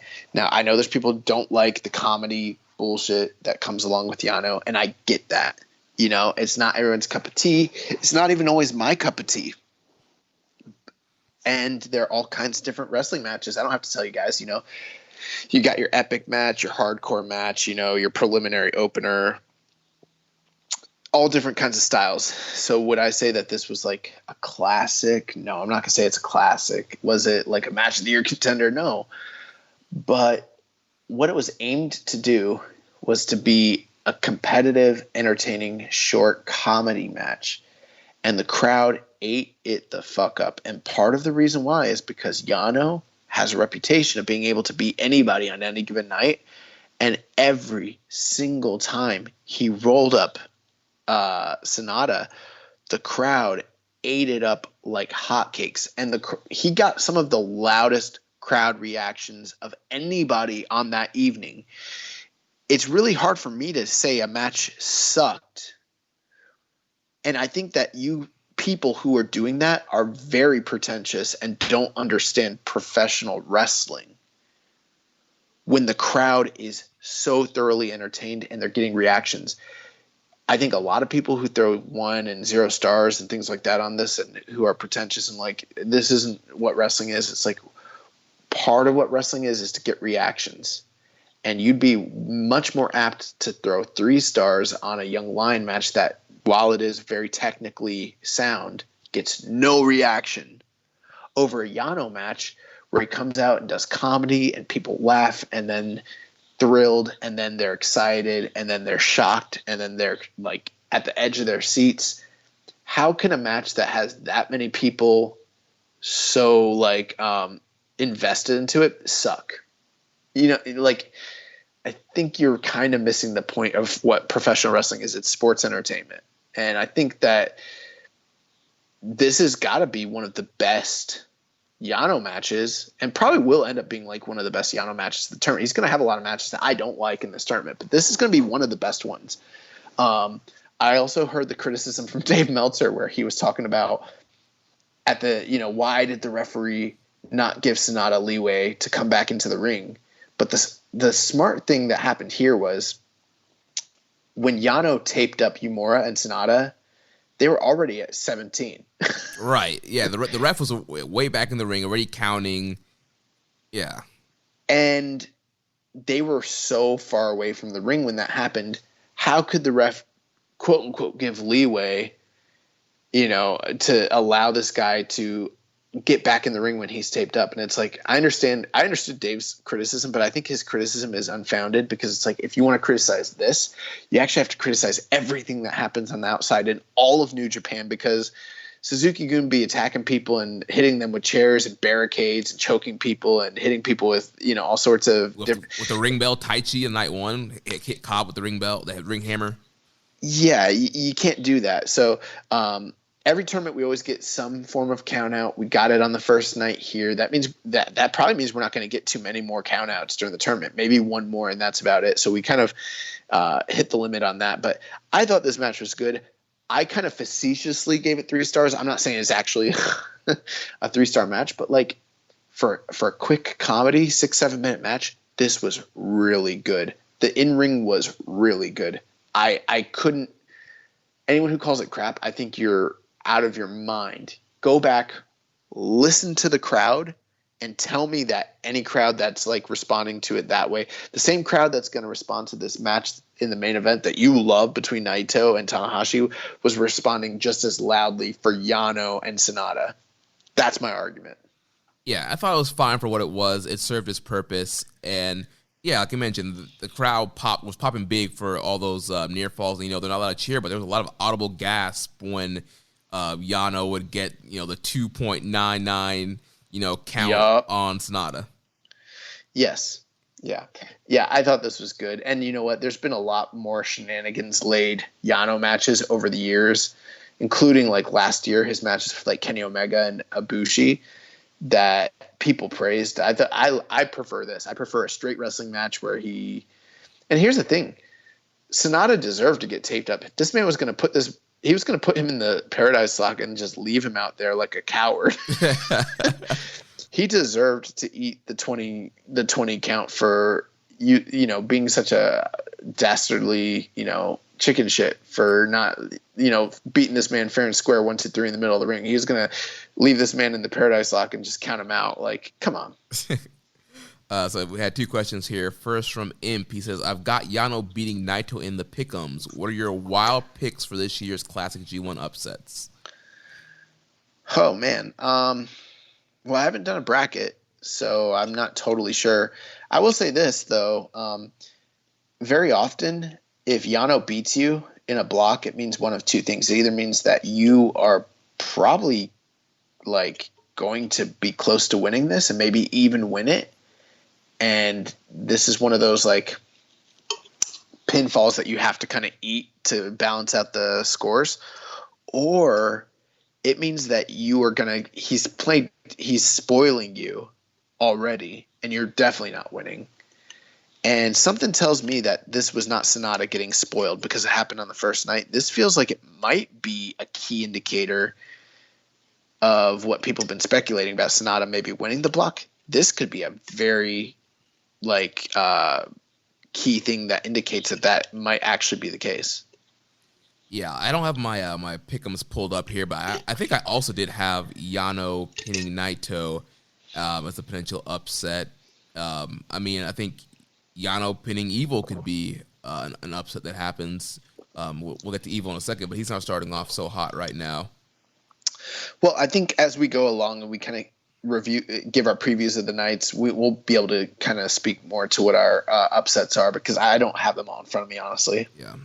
Next question here from Scott Rand. He says, has my false hope of Sonata winning the whole tournament been dashed because of his comical first loss to Yano?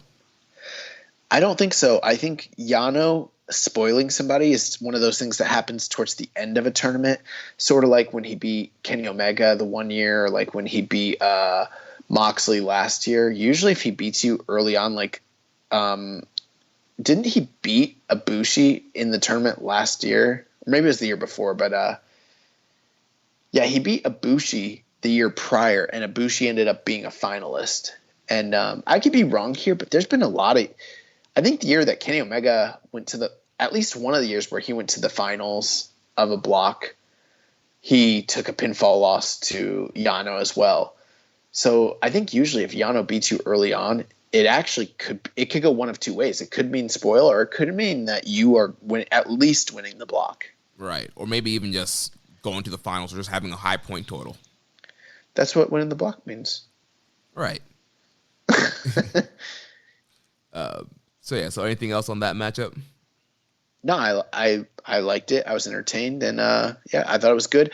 And also, Sonata coming out with the new Thud, new clothes, new gear. I think that's a key indicator because he's like the only guy in the tournament aside from Juice that came out with like Flex and with new gear. Like that's also a key indicator that he's gonna have a tournament. Whether he wins the block or not, he's having a tournament. Yeah, I really liked his gear. I liked it a lot. I like it better than the pirate gear. Yeah. And so let's move on here to the next matchup here. So we had Kenta making his return to Japan, the current IWGP US Right to Challenge contract holder. And he took on his old rival here, Hiroki Goto. Very good. I thought this match was good. It didn't live up to its Wrestle Kingdom predecessor for me.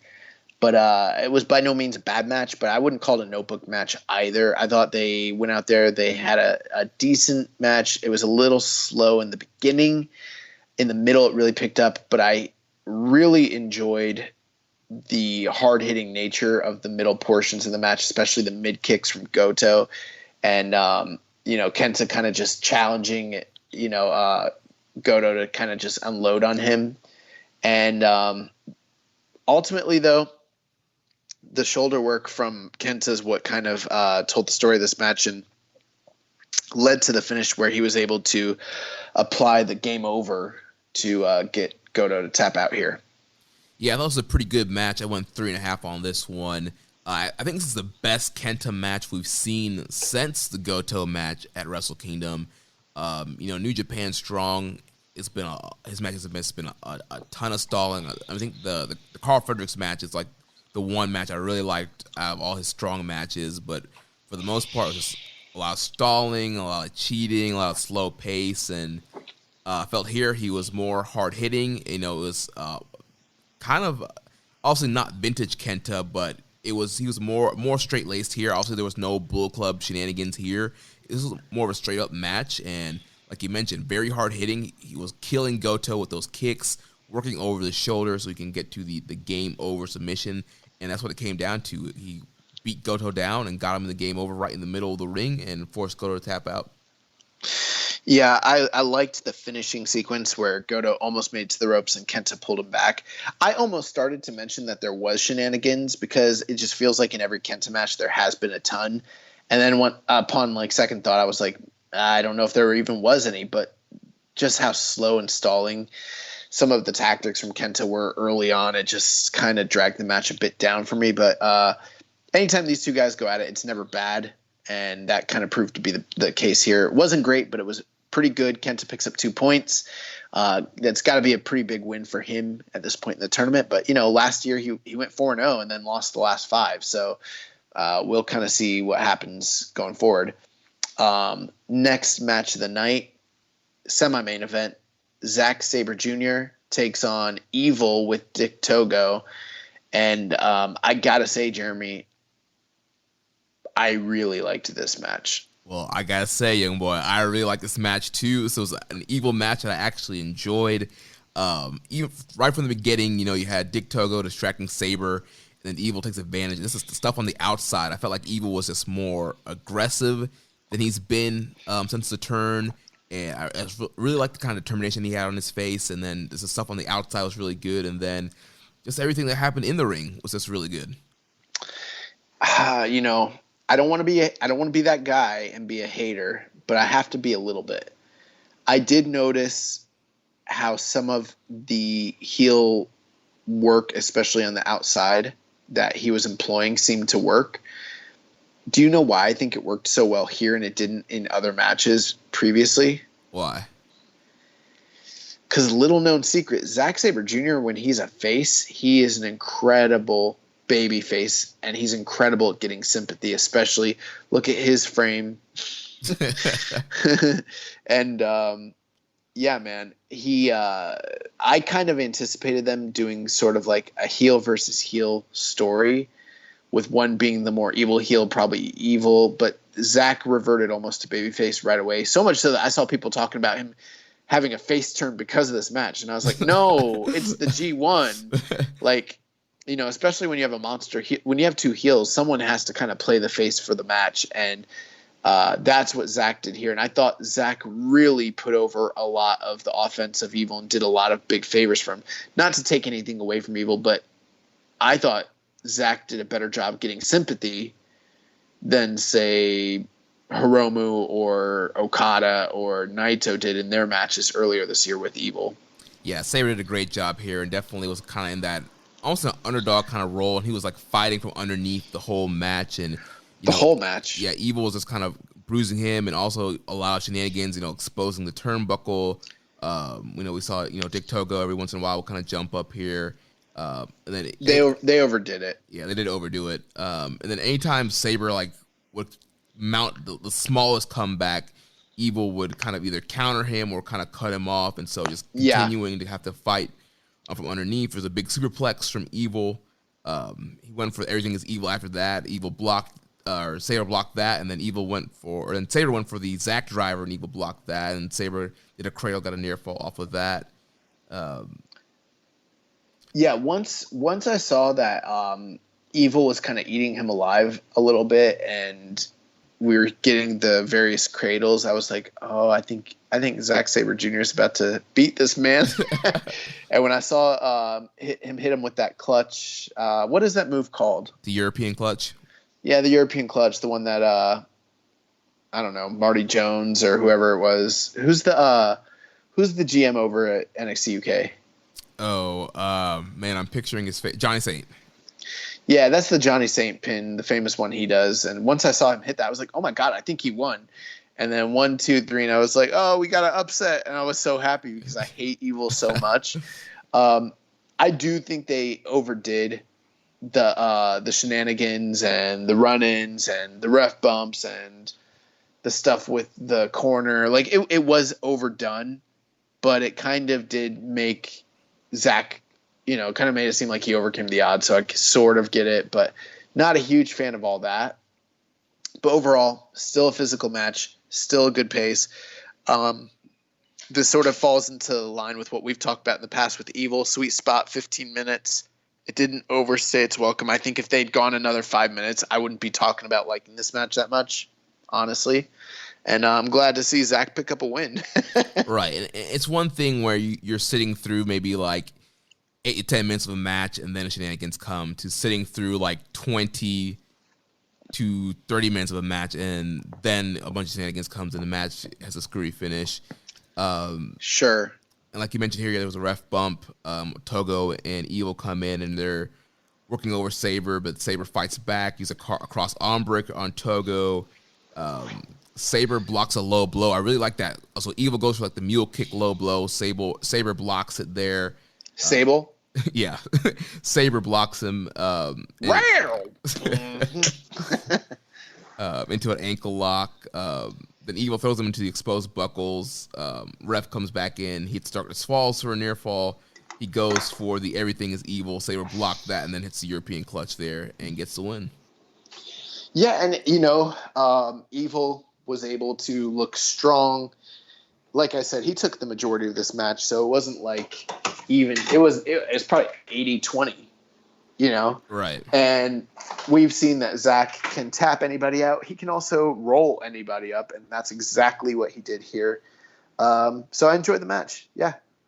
So 2 questions here. First from Reddit user Grunty Dodd says, was that Evil's best match since lockdown? Notice it was in that 15 to 20 minute sweet spot. What are the odds Gato will notice that and book him accordingly? I don't know if it was for sure his best match. I know there's some people that were big fans and proponents of the Hiromu match, others who seem to enjoy the Naito match, but I wouldn't tout this as being like, oh my God, everything he did before this sucked and this was the best. But for me, I would say it was his best match since the turn, personally, or at least maybe in a long time. I don't know, but it's not far off from at least the Hiromu match. Yeah, I really like the Hiromu match a lot.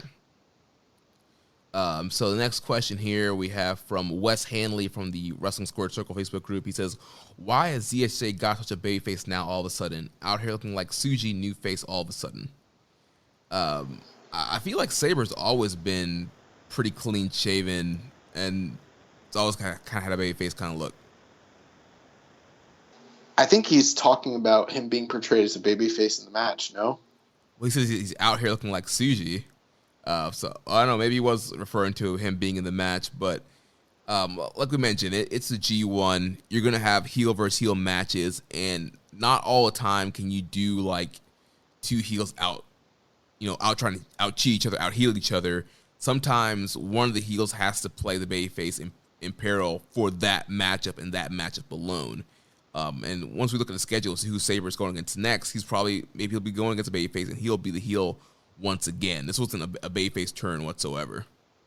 Yeah, and Zach actually had some very comical comments during his post-match where he basically said, he was like, I beat the former IWGP champ. The next match, I've got Naito, and he's the current IWGP champ. I'm going to tap him out like I always do. And then once I've done that, I'll have secured a title shot. I can just fuck off for the rest of the tournament. I don't even need to win the G1. And I could just, Suzuki or he's like, either Suzuki or Taichi. or Taichi can win this. Good luck to them. I've got, the tag team titles to kind of worry about. So it's kind of funny that like he's talking about not caring about the G1 and so is Taichi because they just care about the tag titles. It's just kind of funny. Well, him not winning G1 was kind of his strategy last year too. Remember, he put a lot of emphasis on like beating Okada because he wanted to get the title shot at Royal Quest. That was his strategy the year before when he wanted to beat Kenny. Yeah, I don't think this strategy has worked out very well for him. Yeah, Zach, you need to change the game plan up, man. You try to win all the matches, not just beat the champion. Yeah. So let's talk about the main event here. We have the reigning double, I don't even know what you call him now, but the double champ, Tetsuya Naito, defeating Hiroshi Tanahashi, 27 minutes and 16 seconds. I freaking love this match. This was my match of the night. This is my match of the tournament thus far. This was incredible. We got Tanahashi in like turning back the clock, throwing out like a peak performance here, doing the high fly flow from the top, the dragon screws, the dragon sleeper. This was like a classic Tanahashi match here.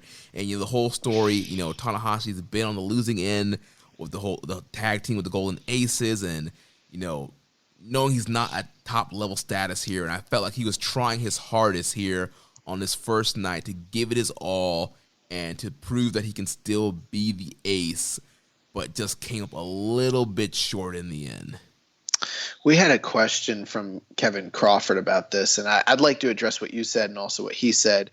Why don't you go ahead and read that, and then I'll give you my rebuttal. Yeah, so question from Kevin Crawford. He says, Tanahashi's performance on the opening night of B Block was incredible. When was the last time he looked this good in singles action? I think it's his best match since the final versus Ibushi in 2018. Chris Jericho versus Hiroshi Tanahashi, 4.5 stars.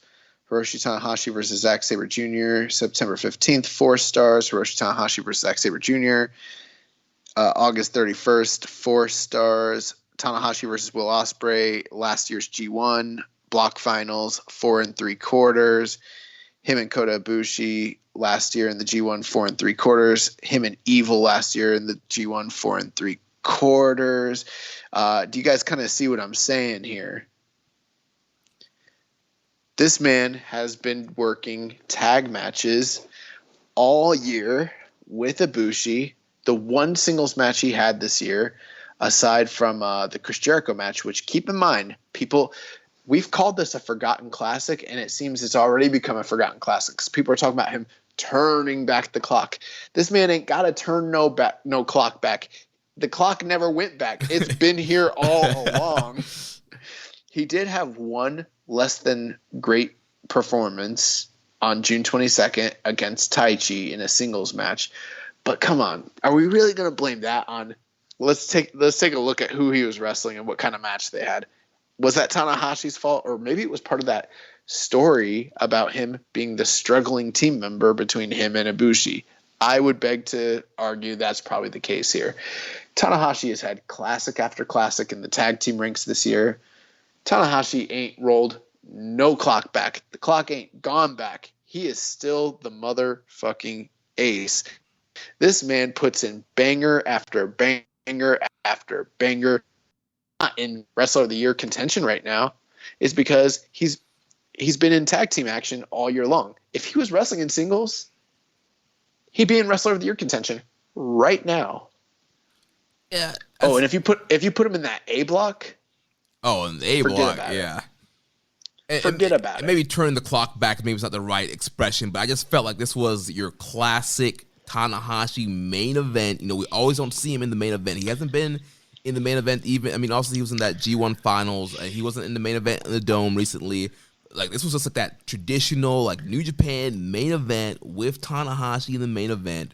This was a Tanahashi match. Like, Naito was wrestling Tanahashi's match here, and I don't know. I just felt like it was an incredible performance here.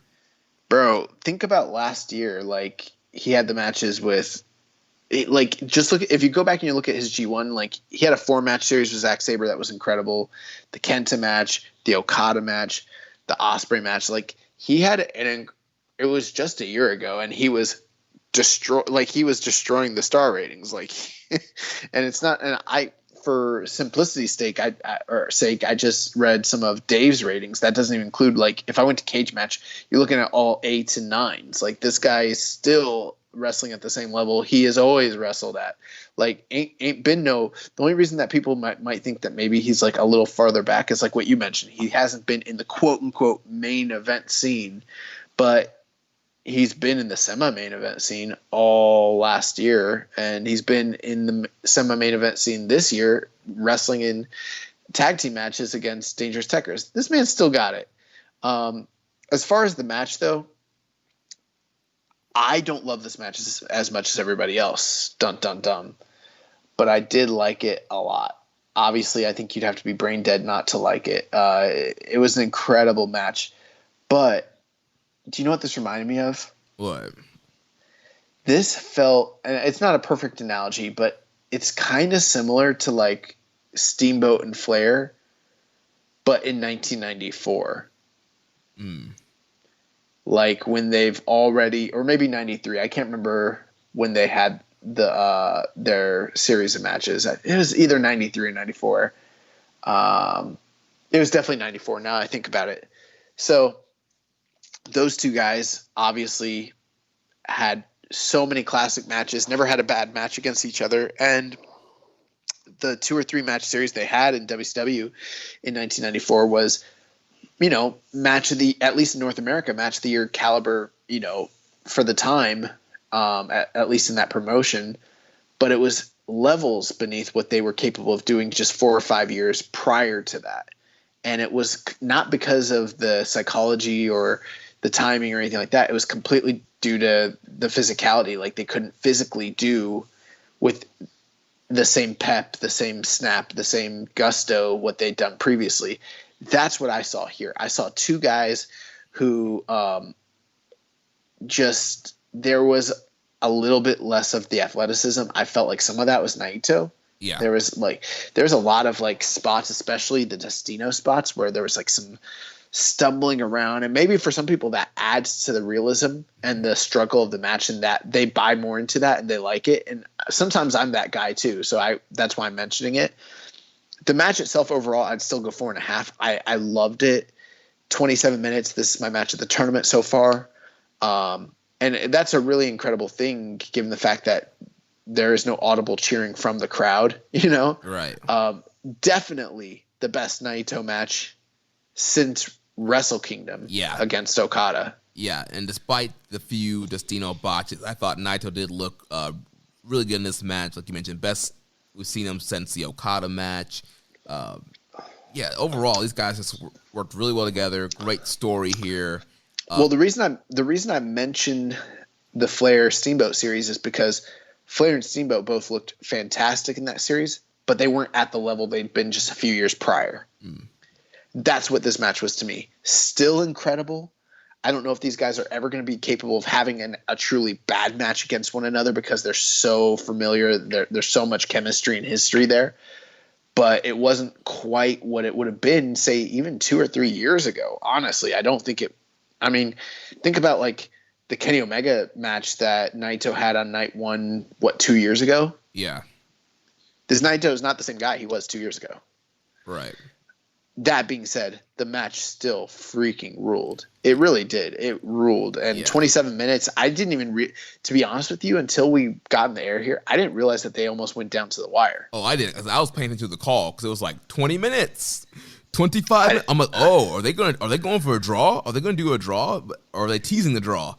So yeah, I was hyped when they were counting on the time there, and it was just great counters, a lot of great counters of the Destino, of the Sling Blade. Tanahashi was doing reversals into Sling Blades, look great. The twist and shouts look great.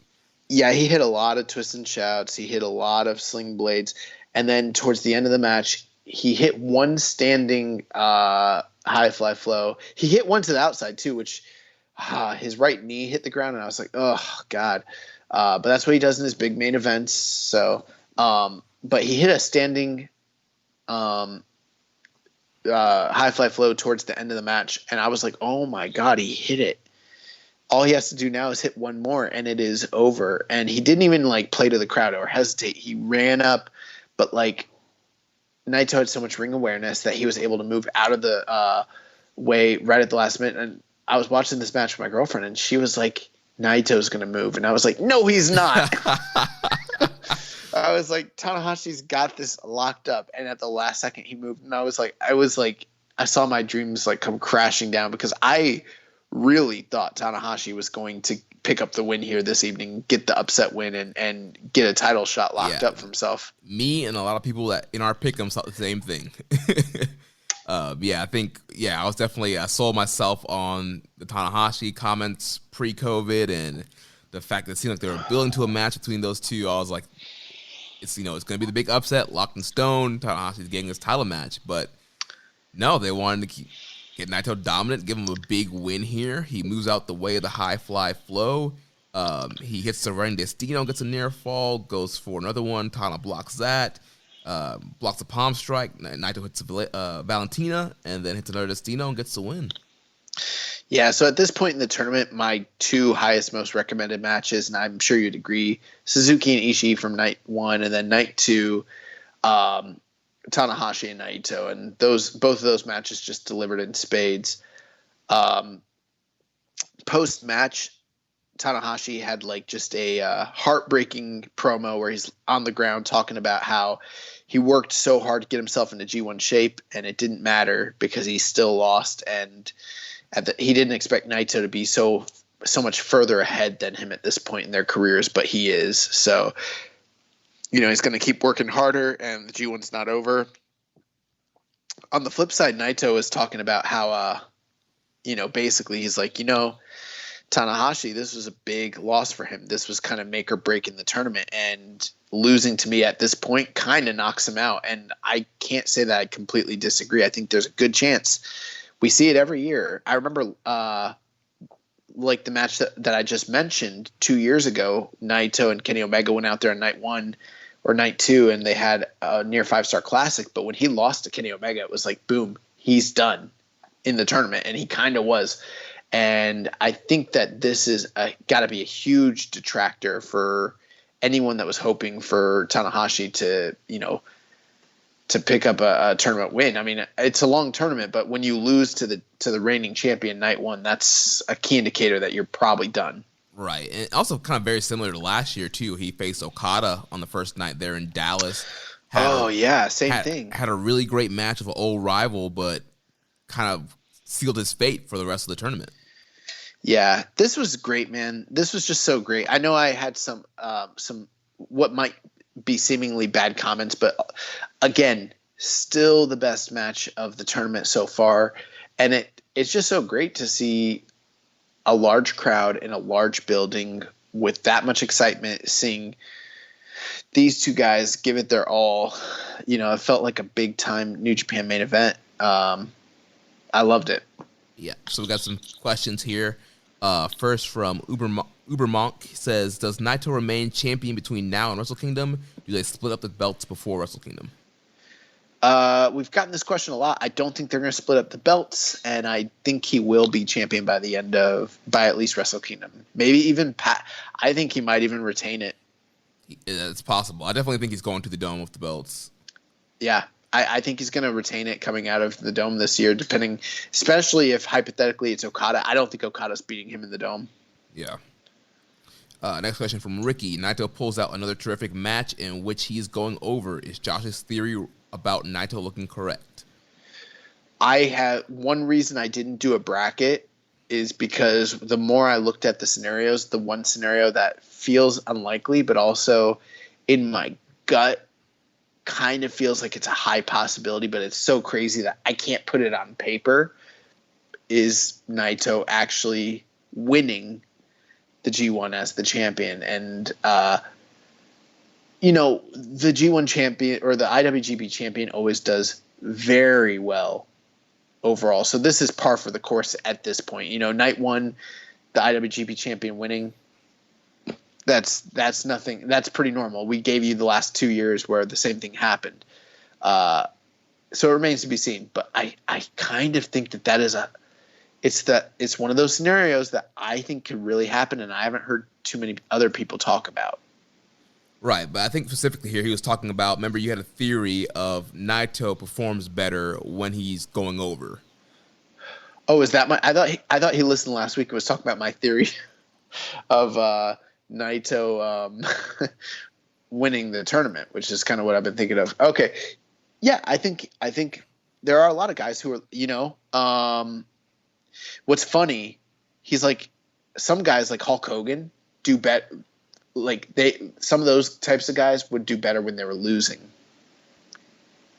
But some people like do better when they're winning and they know they're going to win. And I kind of think Naito sometimes shows tendencies to that for sure. Yeah, I mean, there's definitely some matches you can point to, but I still look at the Kenta match from this year, some of the Suzuki matches where he won that 1 year with that IC series, and so it doesn't always, the theory's not always 100% correct, but I can definitely see some points where it doesn't seem like that. I'll tell you one thing though, when he knows he's going to lose.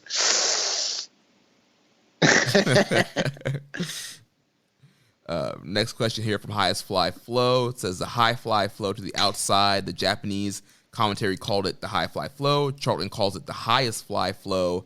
Kelly calls it the aces high. And NJPAW Twitter calls it the high fly attack. Let's end this saga. My God. Let's end this saga. What will Kiss call it from now on?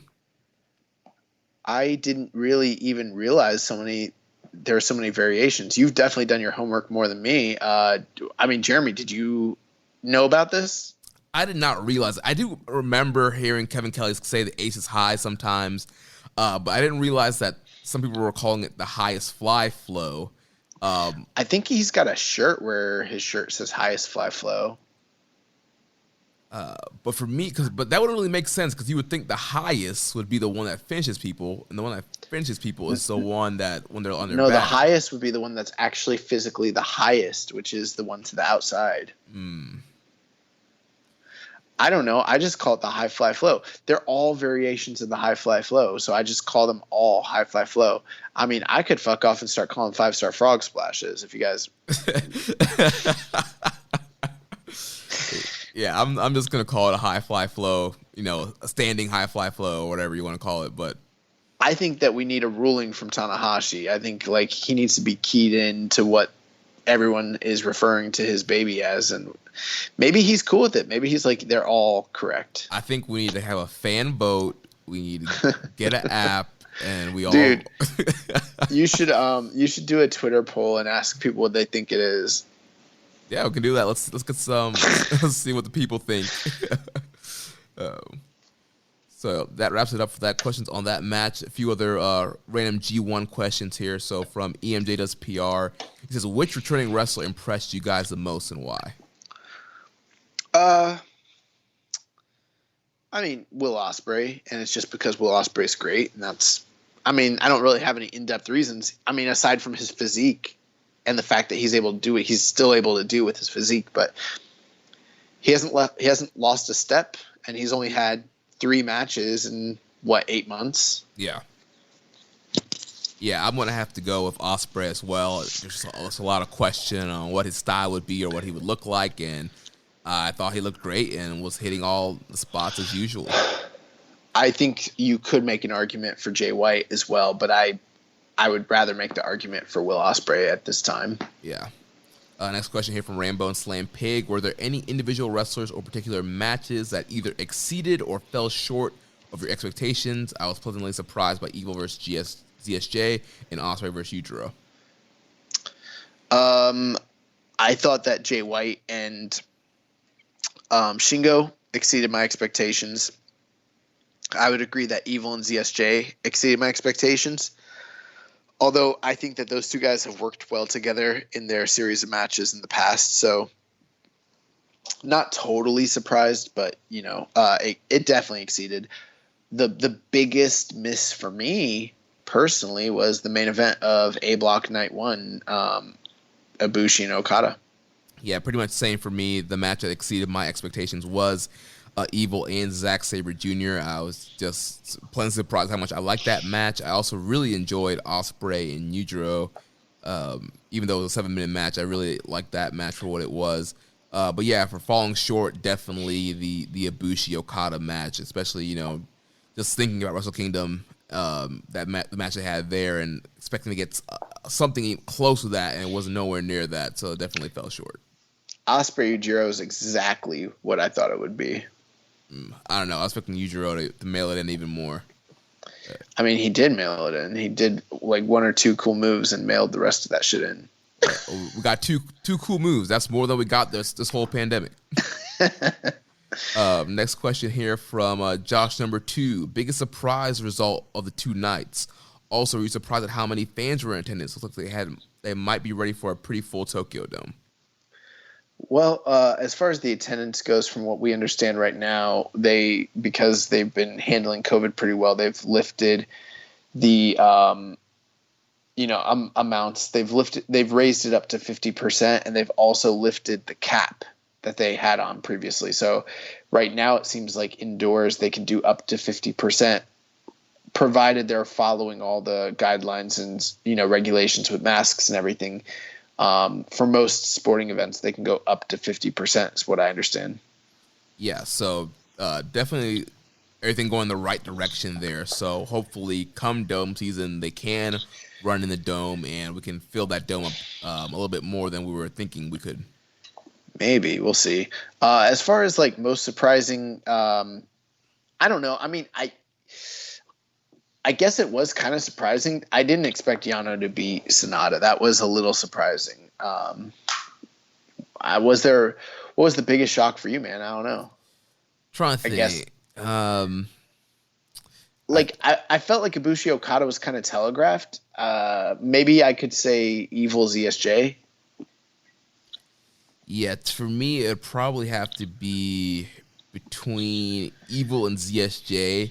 And then, for me personally, Tanahashi and Naito, because I worked myself into a shoot. Into a shoot and thought Tanahashi for sure was winning. So once Naito moved and Tanahashi missed that high fly flow, I was like, oh no. there's no kayfabe reason to think that's a shocking win. But when you're looking at from like the insidery booking smark perspective, it's that kind of match seemed like it was prime for a Tanahashi win on night 2. So I could definitely agree with you on that, on that one for sure. And then last question here from Reddit user Mike Moose 27. What is your most anticipated match of the whole G1? Which I think we talked about that last week. For me, it's still Shingo and Okada.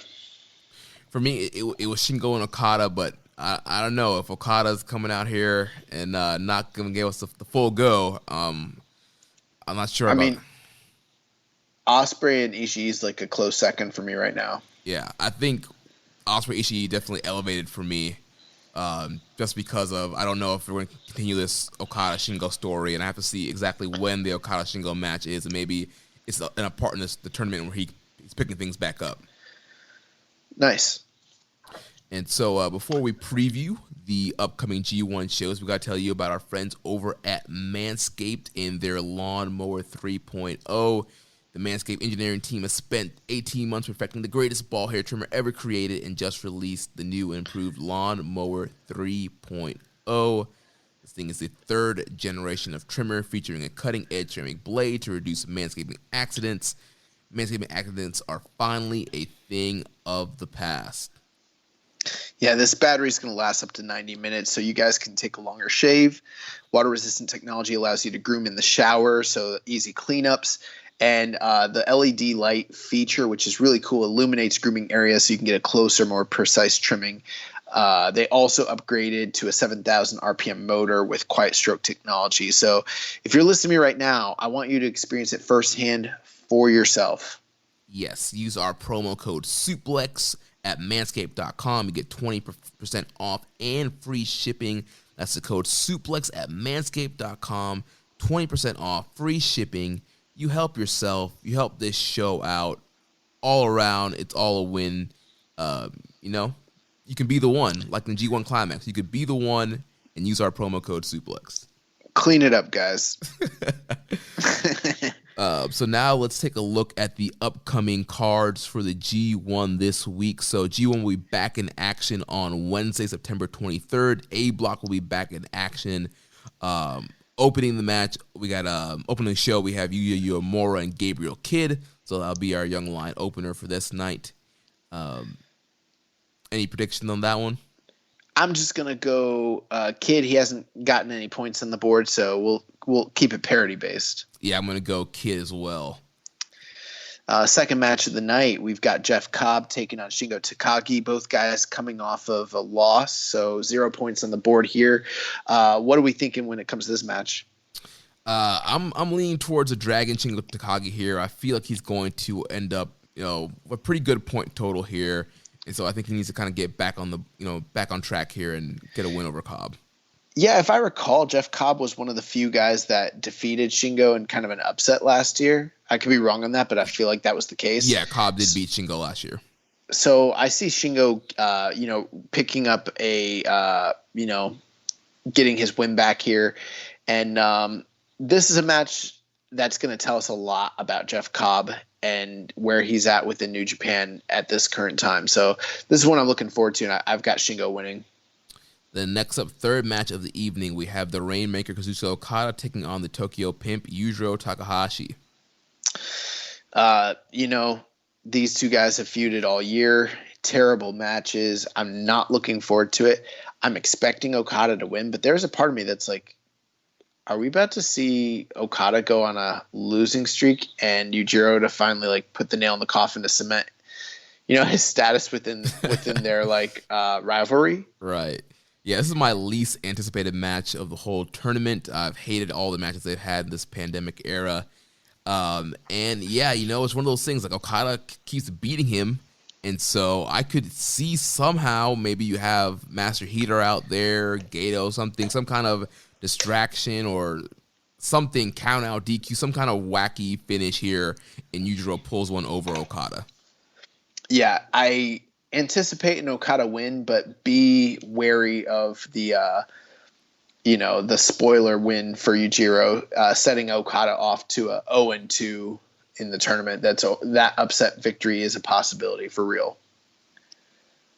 Then next up, we have the Never Openweight champion Minoru Suzuki taking on his stablemate and one half of the IWGP Tag Team Champions, Taichi. This is kind of a pick'em. Honestly, I know on paper the obvious answer would be Suzuki, but I don't anticipate either of these guys going super far in the tournament. I'm just going to go with Suzuki. I think that makes more sense for me personally. But for those of you who are, hotly anticipating some sort of inner working feud within Suzuki-gun, you're probably waiting for this match, and super excited. I think it's gonna be interesting, but I've got Suzuki going over. I'm 51% to 49, honestly. Yeah, this match can definitely go either way. I'm going to go Suzuki as well, just because he is the never openweight champion right now. And if Taichi were to get a win, that could potentially set up a title match down the line. And I think with Taichi as IWGP Tag Team Champion after the G1, I think Dangerous Tickers will be back focusing on the tag division and defending those titles. So I don't think it would really make sense for him to beat Suzuki here.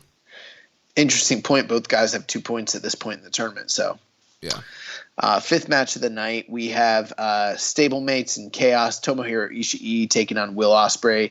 Ospreay coming in with 2 points. Ishii coming in with 0. Yeah, man, this is a tough one. I feel like this was another one that can kind of go either way. It can go either way. I'm going to go with Will Ospreay just because Ishii is one of those guys. He sometimes does very well in the tournaments, but other times not so well. This is a very tough block just looking at who's in it. And I think for Will Ospreay to stay competitive, he's going to need wins over guys like Tomohiro Ishii. That way they can avoid him beating some of the tougher opponents that he has, going forward. So I think it makes a lot of sense for him to beat Tomohiro Ishii, but you're right. It could go either way. Yeah, I'm also going to go Ospreay just from a kayfabe perspective. Ishii took more of a beating in his first A-block match against Suzuki, where Ospreay had a really quick 7-minute match. So I feel like Ospreay is going to be coming in more fresh. Ishii is going to be more wearing down, even though he did get a few days break. That was still a tough battle with Suzuki. So yeah, I'm going to go Ospreay to get the win here, advance to 4 points. On a night where there are some interesting matchups, this is the one thing that truly screams like match of the night and, a standout match of the tournament for me. So I'm very excited to see this happen. I wouldn't be upset if Ishii wins, but I've got Ospreay. And then the main event of the evening, we have the Golden Star Kota Ibushi taking on Switchblade Jay White. This is a rematch from Wrestle Kingdom, a rematch from last year's G1 Finals. My thinking here, Ibushi talked in his post-match about how he defeated both Okada and Jay White last year in the G1 to win the block and the tournament definitively, but since then he's taken losses to both of them and they both kind of progressed their careers past him. So this is kind of a little redemption arc for him. I'm just going to guess, based on history and Gato's booking, that Ibushi picks up the win against Jay White here, gets himself off to a 4-point start, and this might be the beginning of him not winning the tournament, in my opinion. I think his little story arc is to kind of regain his foothold, show that he's still on the same level as these two top stars. And I think this might be a key indicator that Kota Ibushi's for sure not winning the block. That's my thinking. But Jay could, this is a 50-50 match. Right. Again, this one could go either way, but I kind of like the story of Ibushi defeating the two guys he lost to at the Dome, building some momentum up there because, pre-COVID, that singles route, he was just losing and just kind of, in a slump here. And so, like you mentioned, kind of regaining some footing here, kind of proving he's on the same level as these guys. So, yeah, I'm also going Ibushi here. Kamagoye gets the win. But, yeah, it's probably going to be the beginning of the end for Ibushi, though. So let's move on to the next night, Thursday, September 24th, B-block action. We open up the show with Yota Tsuji against Yuya Uemura. I've got Tsuji here getting his win back against Uemura from earlier in the tournament. Yeah, same. Not much analysis there. Second match of the night, Hiroki Goto taking on Sonata. Both of them coming in with 0 points. This is kind of a make or break match for both of them in the tournament. I think I've got Sonata here just because I think I've got projected to do pretty well in the tournament. But we've talked about how some guys get off to slow starts and then do well.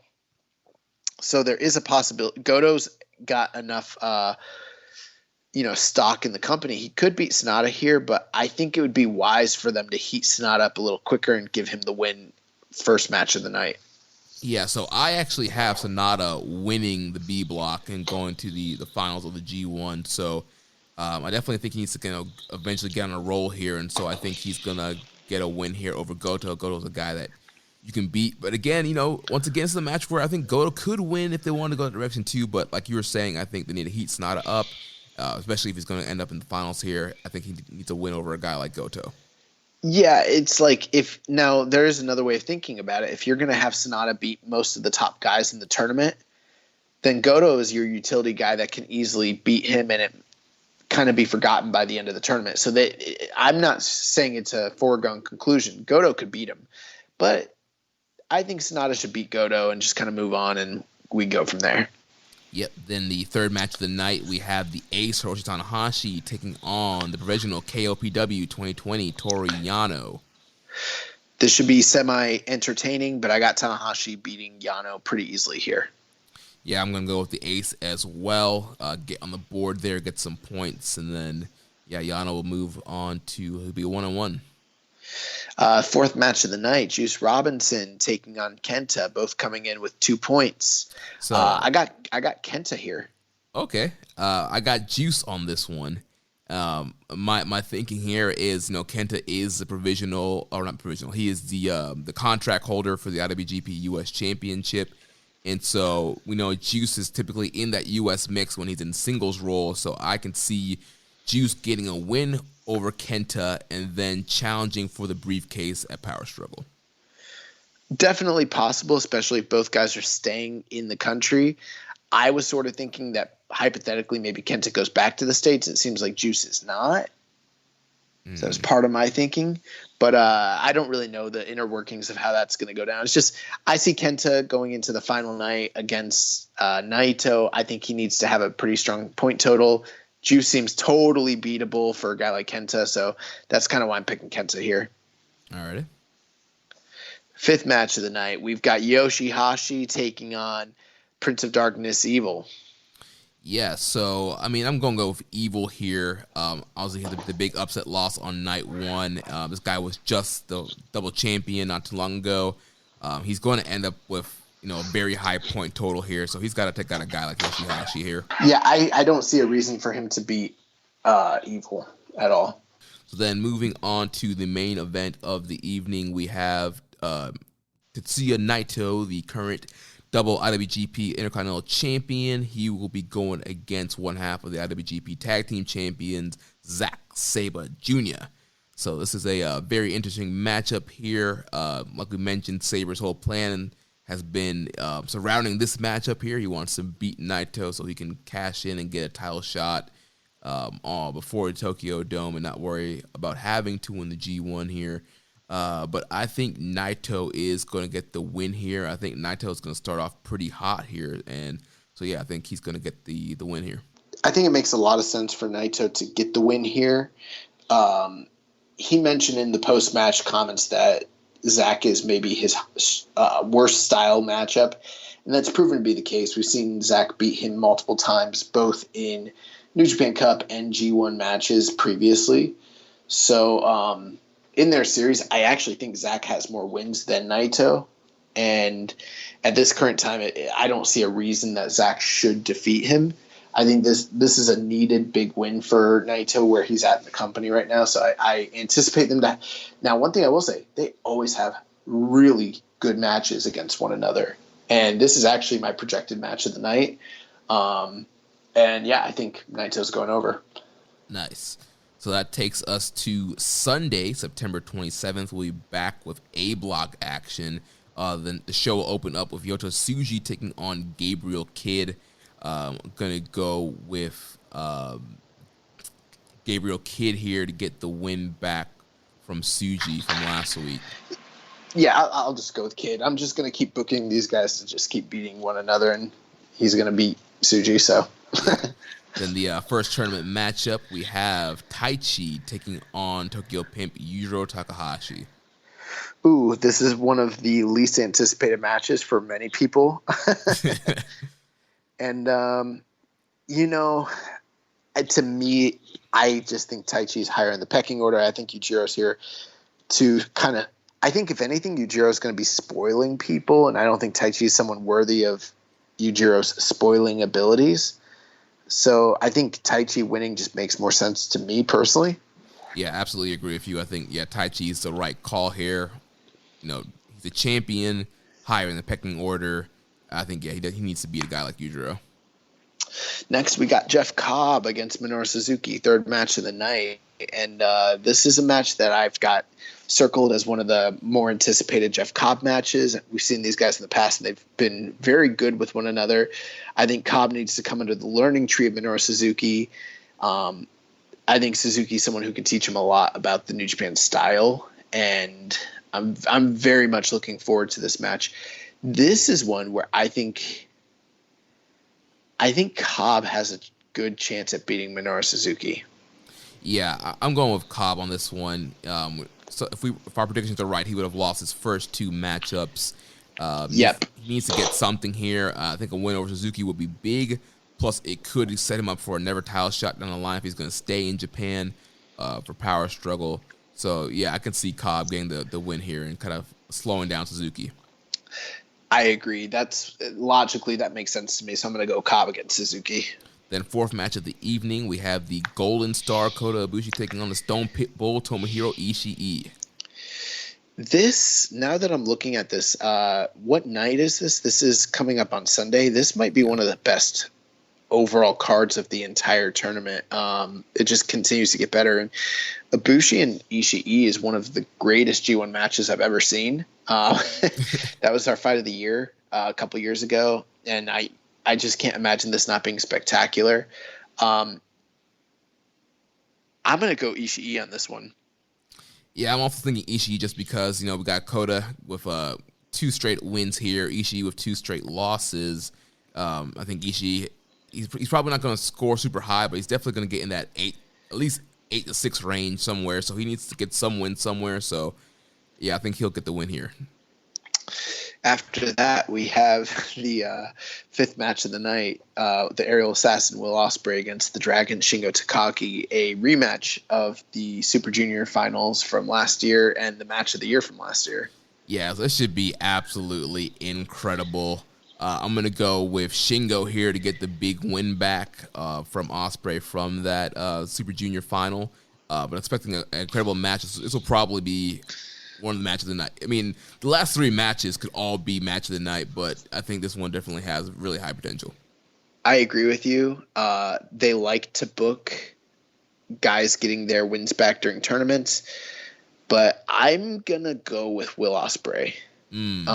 I think it makes total sense what you just mentioned about Shingo, and the only reason I'm going to say Will is going to beat him is I'm just going to kind of like do this. What if hypothetically they're telling a story where Shingo, like Will has Shingo's number? Right, that could definitely be a story they're telling. And at this point, because I really just don't know, I don't know how these brackets are going to go out, and I'm just kind of booking in a vacuum. I'm just going to say Will, just to kind of like throw that little wrinkle in there. But you know what? It honestly, it probably will be Shingo. We'll see. Again, I mean, it can go either way. Yeah, it absolutely could.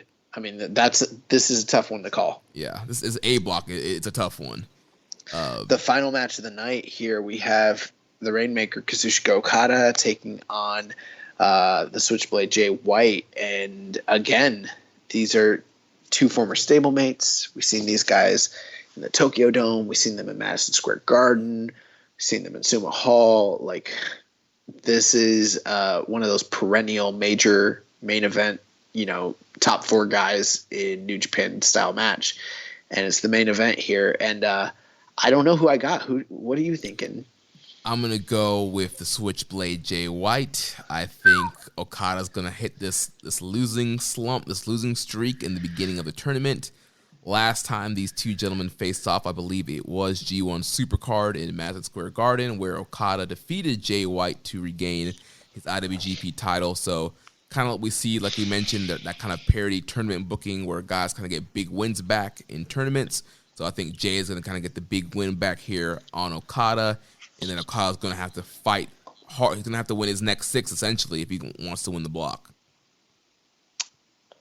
I'm going to go with Jay as well, only because I don't really know what's happening here. I think if Okada is going to ultimately be booked to win the tournament, then it might be great to have him go on this short little losing streak and kind of redeem himself. I'm also kind of banking on the idea that Jay White might need to win a tiebreaker over Okada on the final night.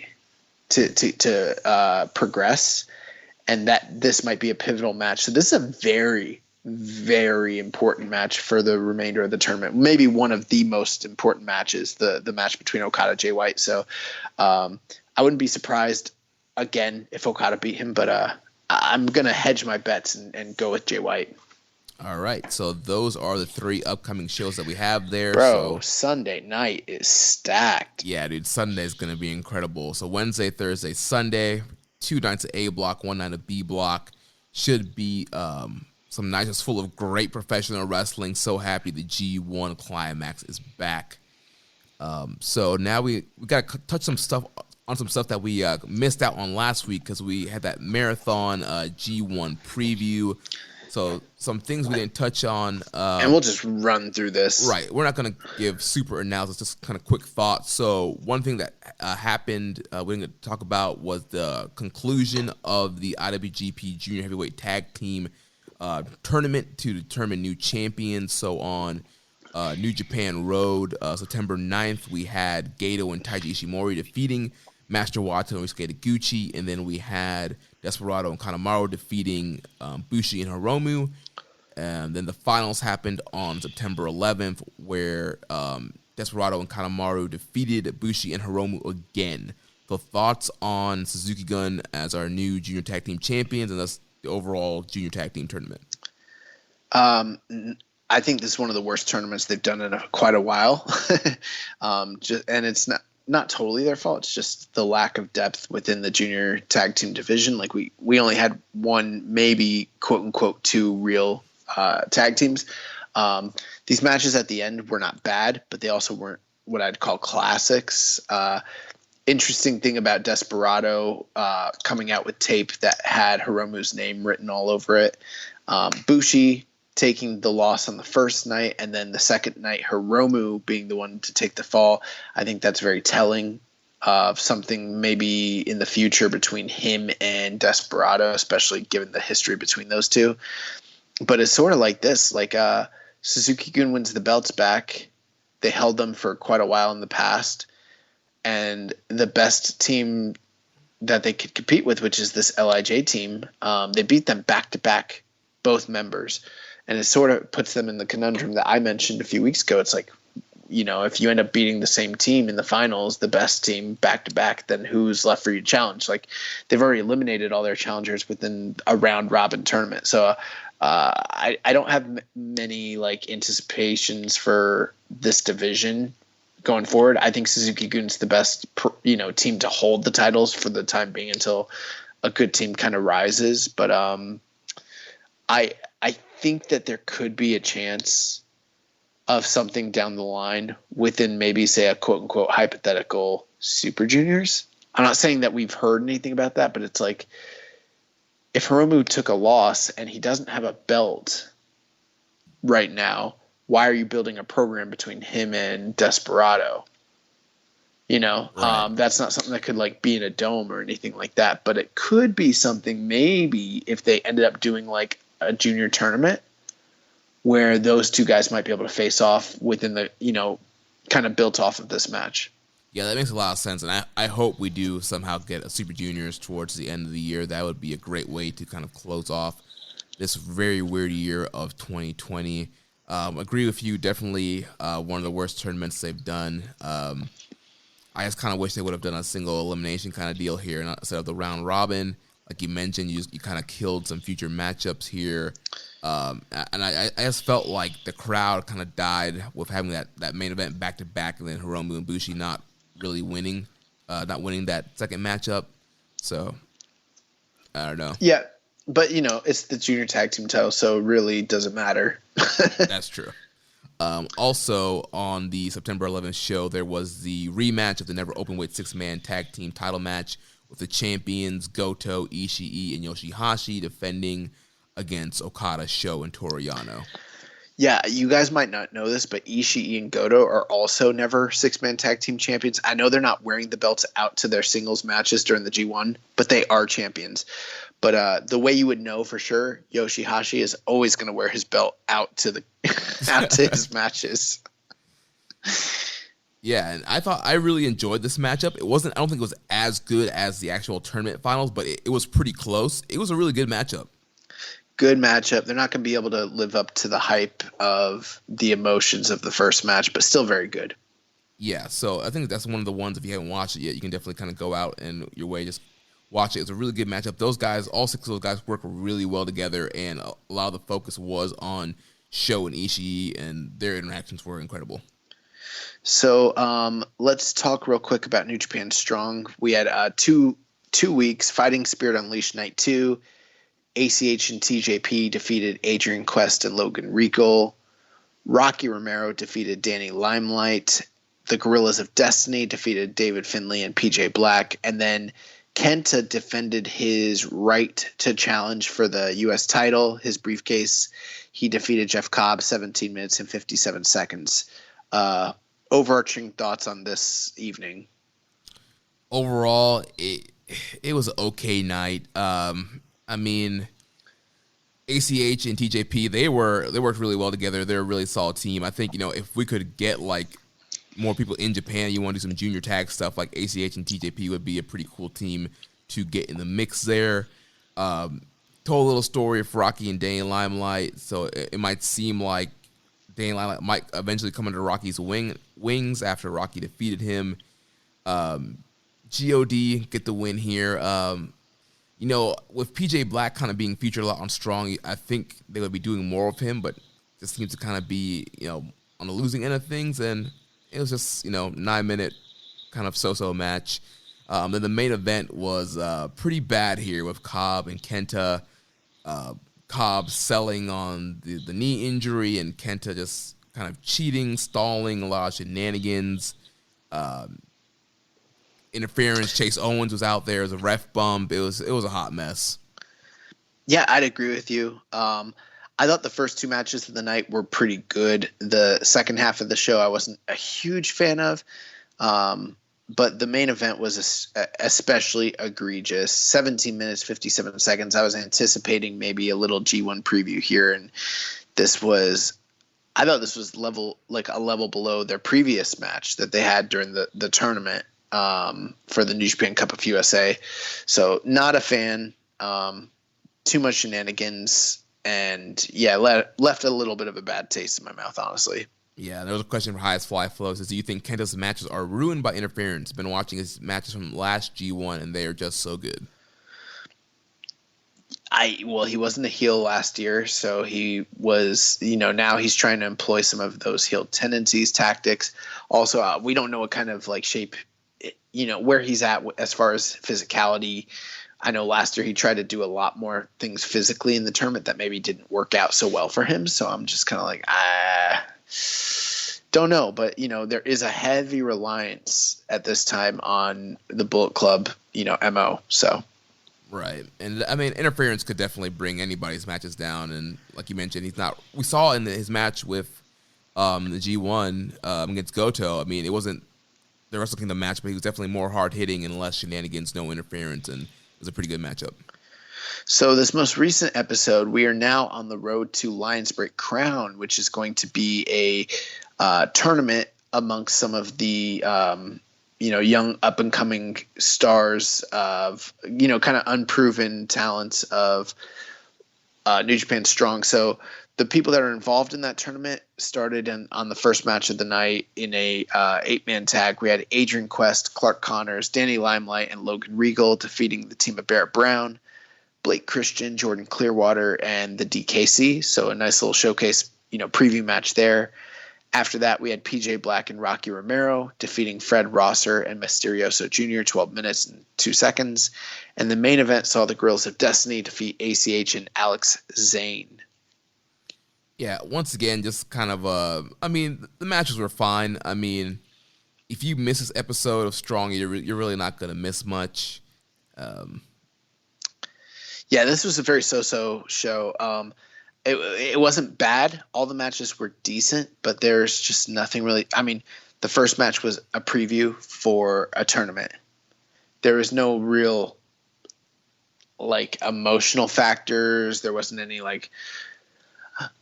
people attacking each other, promos. There's nothing like that. It was just here's the guys. You get to see them work.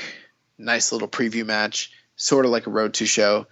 I actually, for the match of the night that I liked the best was PJ Black and Rocky Romero against Fred Rosser and Mysterioso Jr. Kind of a styles clash there.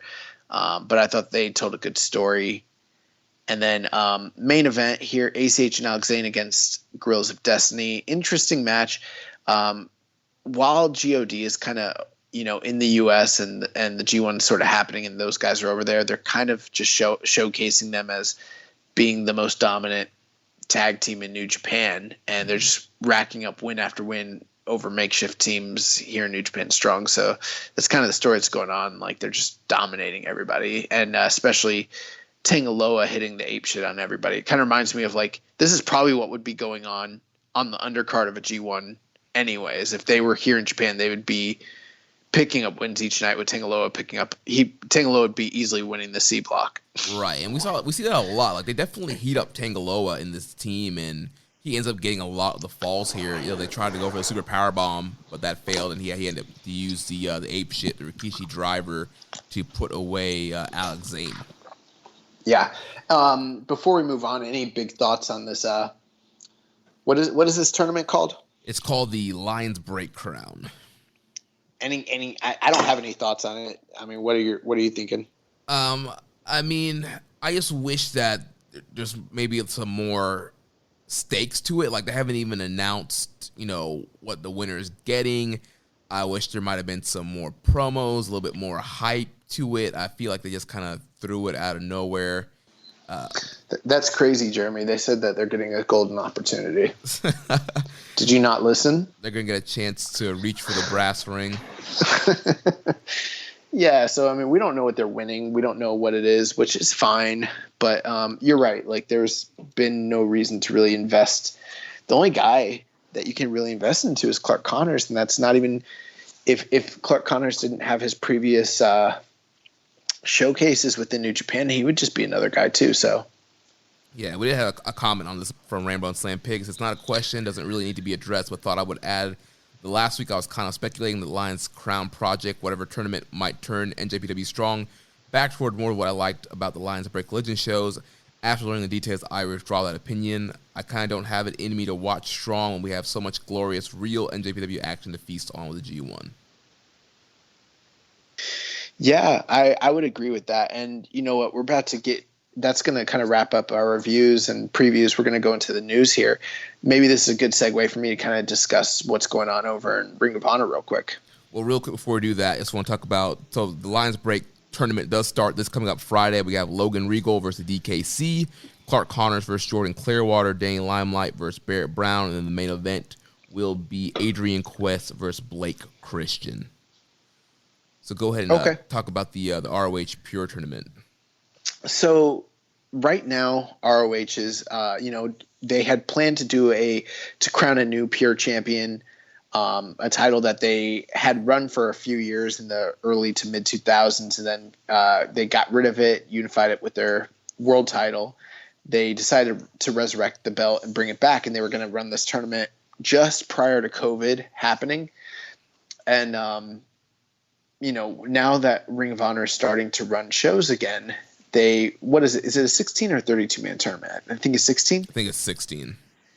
Yeah, so they've got a 16-man tournament, and they've kind of completely overhauled their television presentation. Obviously, with the fact that they're doing empty arena, they're kind of just now starting to come back. They're 2 episodes in. I've been keeping track of it. One of the reasons I've been keeping track of it is because they do have New Japan contracted wrestlers like Rocky Romero and David Finlay involved in the tournament, which is interesting, but also because I was hearing really good things about this tournament. And when I kind of contrasted it to what New Japan Strong is, I was like, oh my God, other wrestling companies need to be doing what Ring of Honor is doing. And I can't remember the last time I said that statement because we've been down on Ring of Honor for years, but the basic gist of it is like they have, because it's a pure tournament, they have literally gone so far in this in the way of like making this a sports centric presentation. So, basically each episode is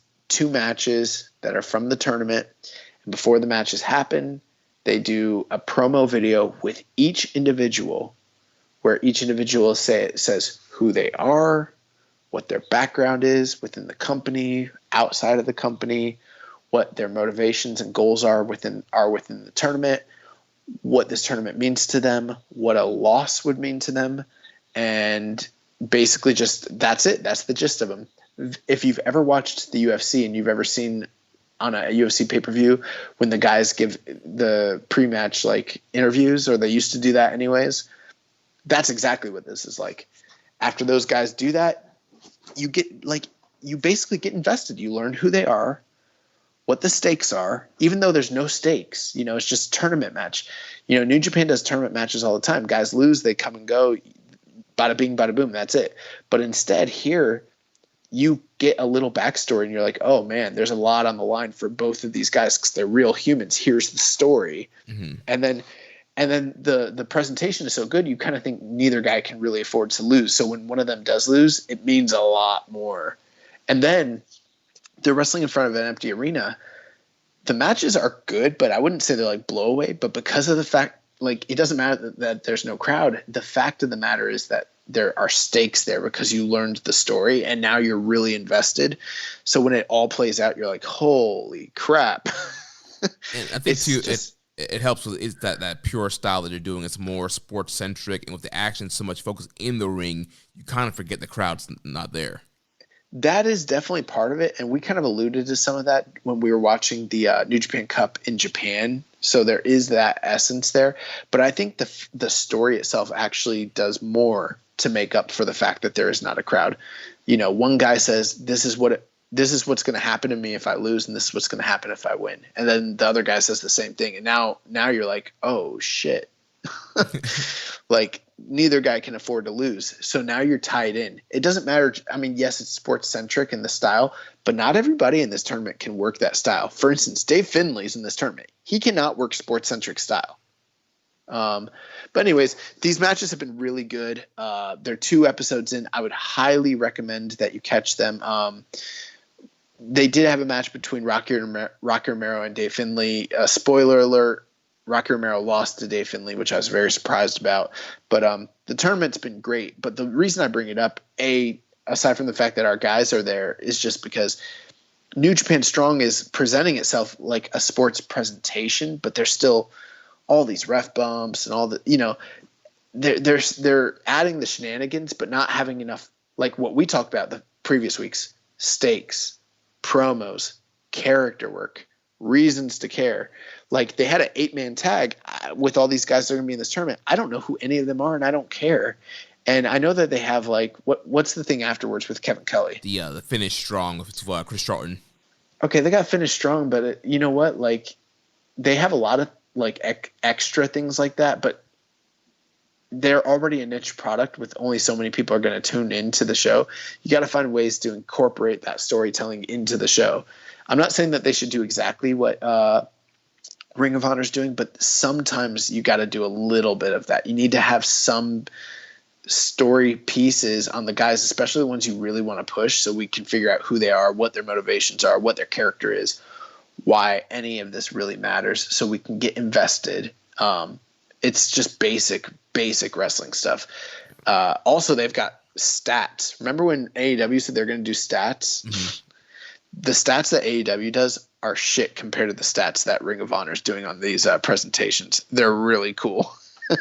So yeah, if you guys haven't checked out the Ring of Honor stuff, I'd highly recommend it. And I think anyone, hey, New Japan, if you're listening, because we know you guys do, you need to talk to your friends over in ROH, watch what they're doing, and then steal everything that they're doing and bring it over to Strong. Yeah, I would definitely prefer less matches in place to get some profile pieces on a lot of these newer guys. I mean, guys like Adrian Quest and Jordan Clearwater and the DKC and all these guys. It's like, yeah, they do the podcast stuff, but I want to be able to watch Strong and learn about these guys on Strong. So I would definitely love for them to have these kind of profile interview pieces, give these guys more time to talk. We want to know these guys so that we can actually care about them. Look, I'll put it to you this way, Jeremy. I know we both watch AEW, and I know you're a big fan. They've done some profile pieces, and they've gone a long way. But like, I would say these profile pieces are way better than anything AEW has done. You see like the Darby Allin stuff, and he kind of talks cryptically, and you kind of learn a little bit about his character, and they look great. But at the end of it, you're like, okay, what was that? What did I watch? On ROH, they did one with Dalton Castle. I don't even like Dalton Castle. I did see the Lethal and Castle pieces. Dude, that Castle, Dalton Castle and Jay Lethal match is the most I've ever been invested in Dalton Castle, because he was like, this is who I was. Here's my background. I was a champion. People think I'm just a joke because I'm this flamingo, but I'm way more than that. I'm a badass. I was the world champion. I'm trying to get back to where I was and show the world that I'm still a great wrestler, and this is the perfect way to do it. And I was like, he can't lose now. And I was like, this is the most I've ever bought into Dalton Castle, and I don't even like Dalton Castle. So I'm like, I don't understand why wrestling companies can't do stuff. Like, I remember when the first night of AEW, they did something similar to this with Sammy Guevara. They've done a lot of great stuff with Sammy Guevara since then, but to me, that was the most I'd ever been invested into Sammy Guevara, was that match before he fought Cody, when he was like, this is the biggest match of my life. Sometimes that's all you have to do in wrestling. This is the biggest match of my life. Oh shit, it's the biggest match of his life. It's not that hard all the time. Right. So that's the ROH Pure Tournament. You guys can check that out on Honor Club. I believe it's up somewhere else I've been seeing for free also.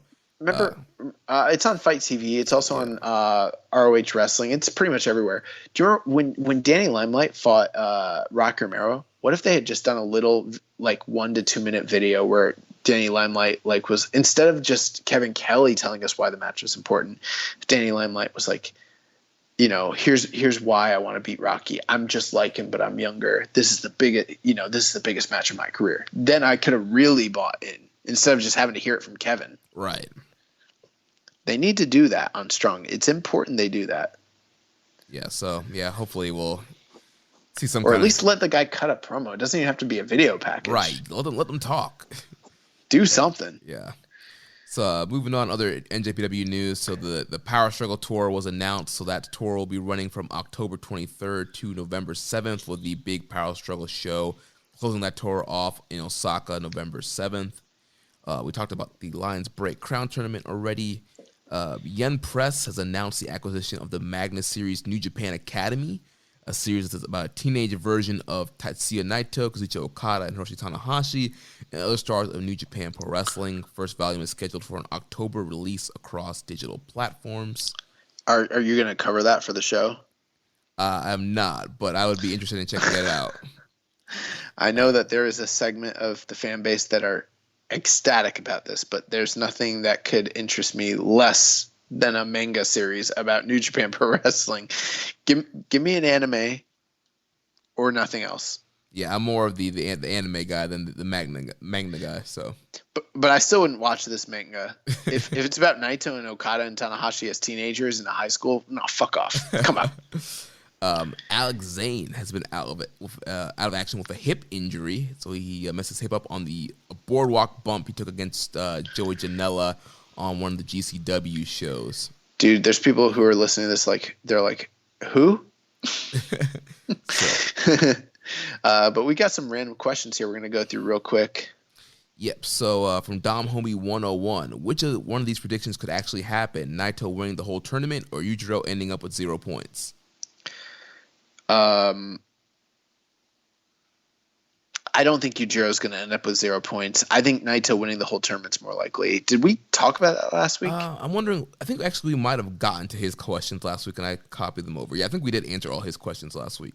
Yeah. So moving on to Rising. Maybe not. I don't think we went through all of his questions. I don't think we talked about this Jeff Cobb one. Yeah, so let's start here. So he says, will Jeff Cobb redeem himself from last year's G1? I hope so. Yeah, I mean, so far, first match in the books, I mean, it's been fine. Nothing, like you mentioned, nothing that really stood out from his previous G1, so. He was in a fantastic block last year, but this is the killer block to be in with killers. And so we're going to learn a lot about Jeff Cobb and what he's learned in the past year or so. I think that he could definitely redeem himself this year in this G1. He also asked, what could be the big upsets that we will see in this year's G1? We kind of already got asked that earlier in the show. We kind of addressed it.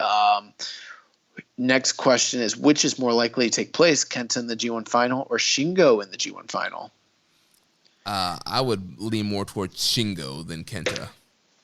I would lean more towards Kenta if you want my honest opinion. Really? Yeah, I don't think Kenta's going to win the G1, but could he get to a final? Yes, but I don't see Shingo, given everything we know about his block and who he's wrestling on the final night, I think it's highly unlikely that he actually wins the block. It's not impossible, but it's way tougher. Kenta. That's true. Kenta's facing Naito on the last night, right? He's fighting Naito on the last night. The only two other guys got to worry about are Sonata and Evil. I don't see any reason why Kenta couldn't win the block. Yeah, you're right. That makes a lot more sense. Next question. Who needs to step up in this year's G1 Climax? Oh, we talked about Jeff Cobb. I think he's a guy that needs to step up. Yujiro. Yeah, don't think that's happening. Just for the sake of having good matches. That's just so I don't have to sit through shit. I think Evil could be a guy that could step up. Yeah. Taichi. Taichi doesn't really. He's in a killer block, and he can have some really great matches the remaining of this tournament. The other answer is Naito. It's really important that Naito really have some great matches during this year's G1 to kind of validate where he's being placed in the pecking order within New Japan. The other one's Okada. Yeah, at this point, yeah.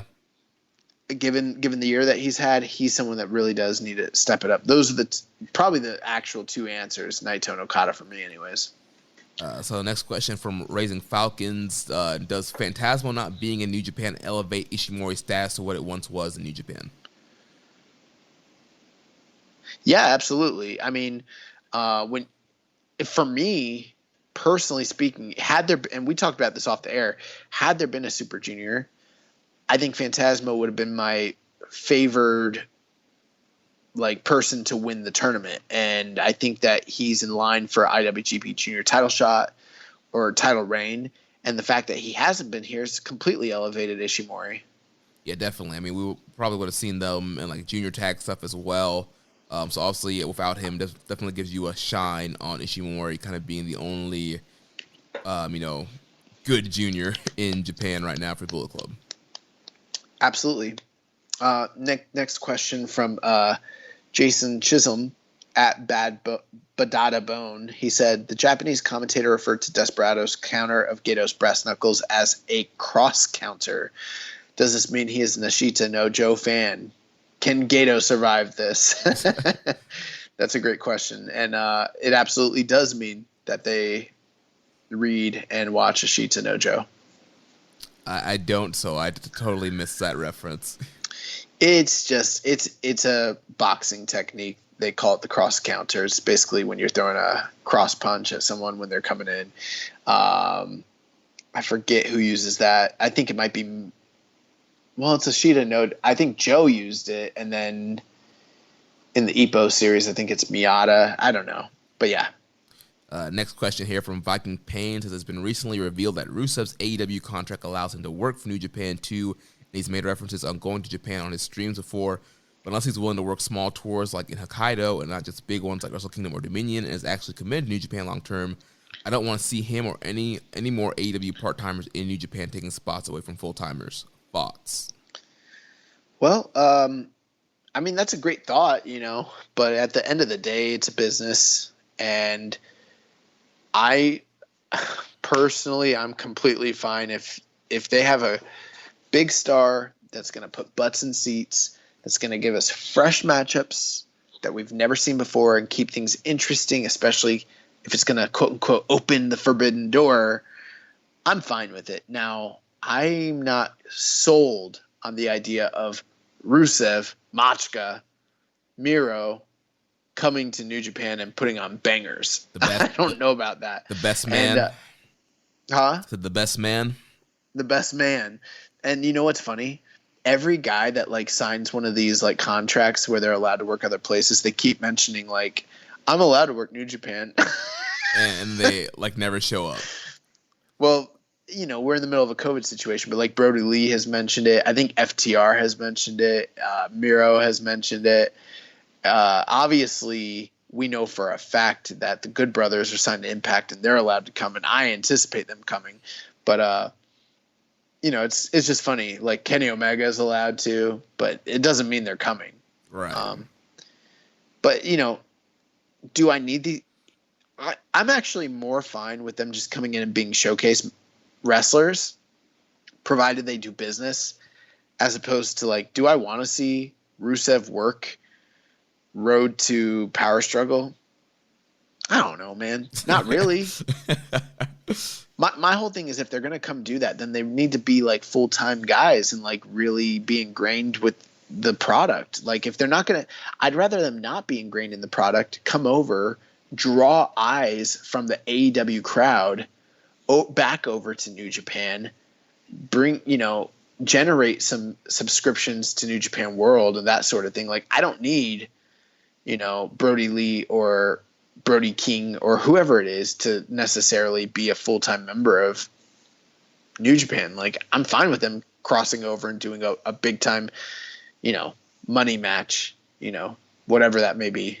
Right. I definitely think, it's beneficial for subscriptions, for fresh matchups, for drawing. Like there's so many benefits for having the AEW guys kind of pop over for big matchups. I'd be fine with New Japan guys working some spots over in AEW too. And I'm not even talking about a talent exchange or official partnership or anything like that, but we're kind of seeing that across the wrestling world and other companies, all over the US right now, just because of the pandemic. Why not just let someone show up? Like it was cool when Jeff Cobb did that like 2 episodes, shot with AEW when they were trying to sign him. Why not be able to do something cool like that? What if like MJF had like something where he needed, backup, and then I don't know, he brought in Balak Fale. Well, maybe not Fale, but somebody else. No, but like I'm just saying, like he brings him in for like an insurance policy or some shit like that. I don't know, or he brings in God. Yeah. And God fucks up somebody for him. Like I don't know, something like that. Who knows? Yeah, maybe he's feuding with the Bucks, brings in God. It doesn't have to be a big money match. I'm not talking about Okada and Omega, although I wouldn't be opposed to that. I'm just saying, like, there's nothing wrong with that sort of thing happening. Yeah.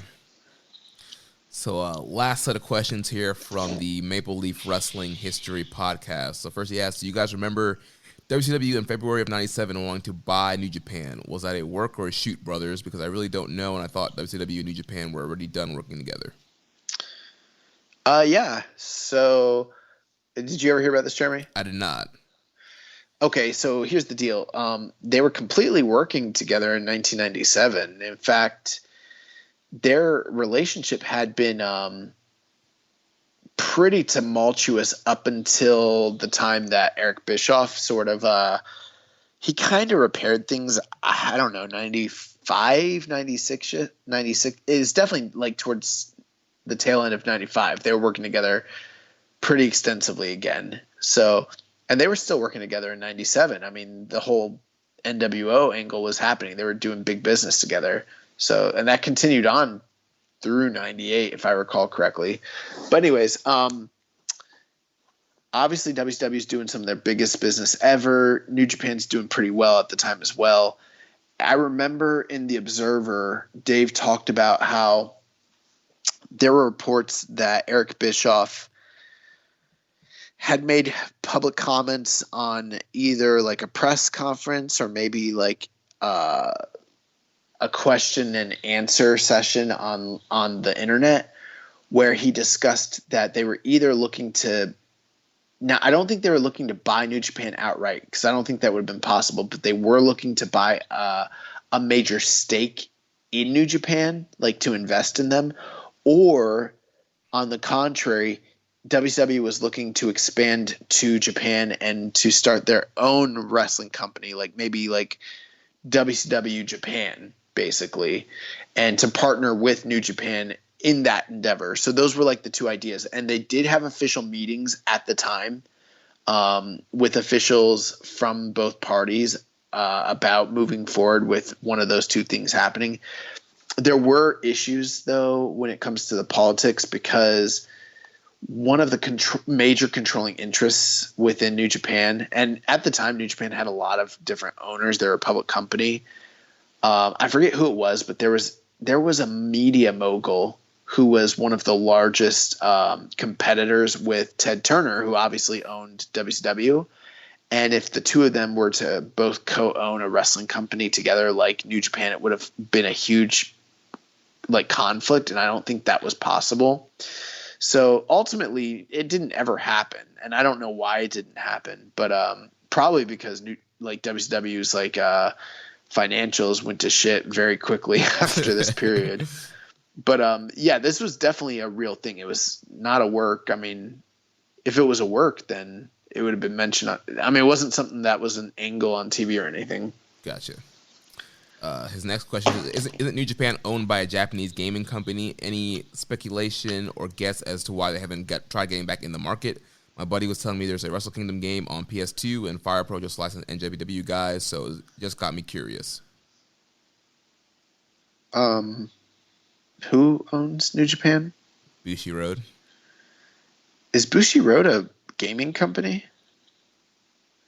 I know that they've done some games but I didn't think that they themselves were I thought they were just like an entertainment company. That's what I thought too. I didn't think that they were video. I mean, because there's like Bushiroad Sports where they do like the kickboxing stuff. They now have Stardom and stuff like that. Because I mean, when someone talks about a gaming company owning them, I think of the old days when Yuke's owned them, and obviously they were sold from Yuke's. Bushiroad Inc. is a Japanese entertainment company, producer of collectible card games and trading cards, mobile apps, games, promotional items, many other venues. So they're sort of like they have a lot of different venues. I know that they have some games like that Dream Bang Girl Slam, whatever that shit is. Yeah. But yeah, I don't know if they're looking to get into video games again. Yeah, I'm not quite sure why there hasn't been a new New Japan game to come out. Well, they've got the card game. They did have a mobile game a couple years ago, but it was shit and they got rid of it. There were 2 Wrestle Kingdom games, but those weren't even really New Japan. That was those were games that were licensed independently, just using the Wrestle Kingdom name, and then they were able to license wrestlers from All Japan, New Japan, and Noah simultaneously, which is pretty cool back in the day. But the closest thing we have is the Fire Pro licensed game. Right, so. Which Fire Pro is awesome. So if you want to play with New Japan guys, check out Fire Pro. But I would love if they came out with a New Japan game. Yeah, that would be dope. Yeah. He also asked, since you guys watched G1 in its entirety, and God bless you for it, what can you remember being your favorite Dark Horse matches, the matches that you came into very low or no expectations for and left just blown away by? Oh, man, I don't know. Well, I think Archer and Ospreay from last year was one. Yeah, but I don't know. I was expecting that match to be good based off of what they did in New Japan Cup. I was really blown away, and no one talked too much about it, but Archer and Ibushi last year was just fucking rad. It was. Dude, Archer had a lot of good matches in the G1 last year. He did. I'm trying to think if there's any matches that blew me away. I know the one match that you've brought up many times that's really good, Kojima against Yoshihashi. No, it's Nagata and Yoshihashi. Oh, that's right. I think there's a Kojima Yoshihashi match that's really good too, though. But yeah, that was going to be the one for me. It was the first G1 I ever started watching. It was Nagata and Yoshihashi, the opening matchup with the block or whatever. Man, you know what's really great? Ishii against Tenzan during Tenzan's very last G1. It's 4 1/4, maybe 4 1/2, and it's super violent. And it's the last really great Tenzan single performance. That one, I didn't expect much from, because it's Tenzan and he's old, and it was awesome. So his last question here, he says, before the G1 Climax, it was the original IWGP tournament that defined NJPW, correct? Well, did anything predate that, or was the IWGP tournament the first tournament in company history? Just curious if they did anything else, or if Inoki was the only selling point. So, yes. Okay. So, before New Japan and All Japan, there was the JWA, and they ran an annual round robin tournament, or maybe it was single elimination some years, I don't know, but it was called the World Big League. And that was the direct, predecessor to the Champions Carnival and the various different tournaments that New Japan would run. New Japan only started doing the G1 Climax in 1991. Prior to that, they had an annual tournament. It started off as the World League initially, and then after about 3 or 4 years, they changed it to the MSG League. And part of that, I think the reason they changed it to MSG League was because of their close association with WWF at the time, and it was sort of like the best of WWF and the best of New Japan, so it was the MSG League.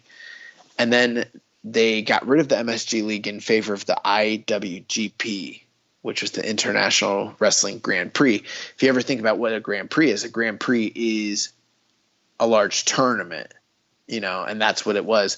The winner of that tournament, the winner of the inaugural tournament, which was Hulk Hogan, he won the IWGP title.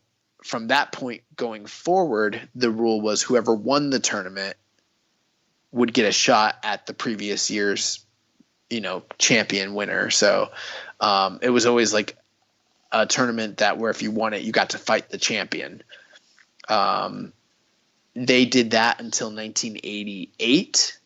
And then in 89, they stopped doing the IWGP, and then they moved to what was called the World Cup of Wrestling. And it was like the best of New Japan against the best of like Soviet Russia. And it was like Russian wrestlers that Inoki was working with. And then 1990, they didn't have a tournament. And then they started the G1 in 1991. So they actually had like 14 or 16 similar G1 predecessor tournaments starting in 72 or 73 going up to 89. So they had a lot of tournaments that, like, the G1 goes way back. I mean, and if you count it going back to JWA, we're talking like going back to the 50s. Wow. Every single Japanese wrestling company has some form of major tournament. And not only does wrestling have this, but every Japanese or MMA company, whether it was Pride, Rings, Pancrase, what have you, because of MMA coming out of pro wrestling, they also all have Grand Prix tournaments that all come from the World Big League from JWA. They're all derived from that. It's all the idea is always to prove who is the greatest fighter or wrestler in the world. Always. Boom. There's your little G1 history for you. So the last thing we got to do here is the recommended match of the week. And last week, Chris Sampson recommended to us to watch a G1 Climax final from August 17, 2003. Jun Akiyama taking on Hiroshi Tenzan. I knew that our week would be busy, so when he gave us the recommendation prior to the show airing or recording, I actually watched the match ahead of time. Ahead. Because I'm ahead. But, I mean, this match is one that I remember being really good. I went back and watched it. This is one that's awesome because it's in that period in 2003 where New Japan still had a working relationship with some of the outside companies, and it was, in the middle of sort of like the heat of Inokiism. But New Japan's business hasn't really gone down yet. They're still doing big business.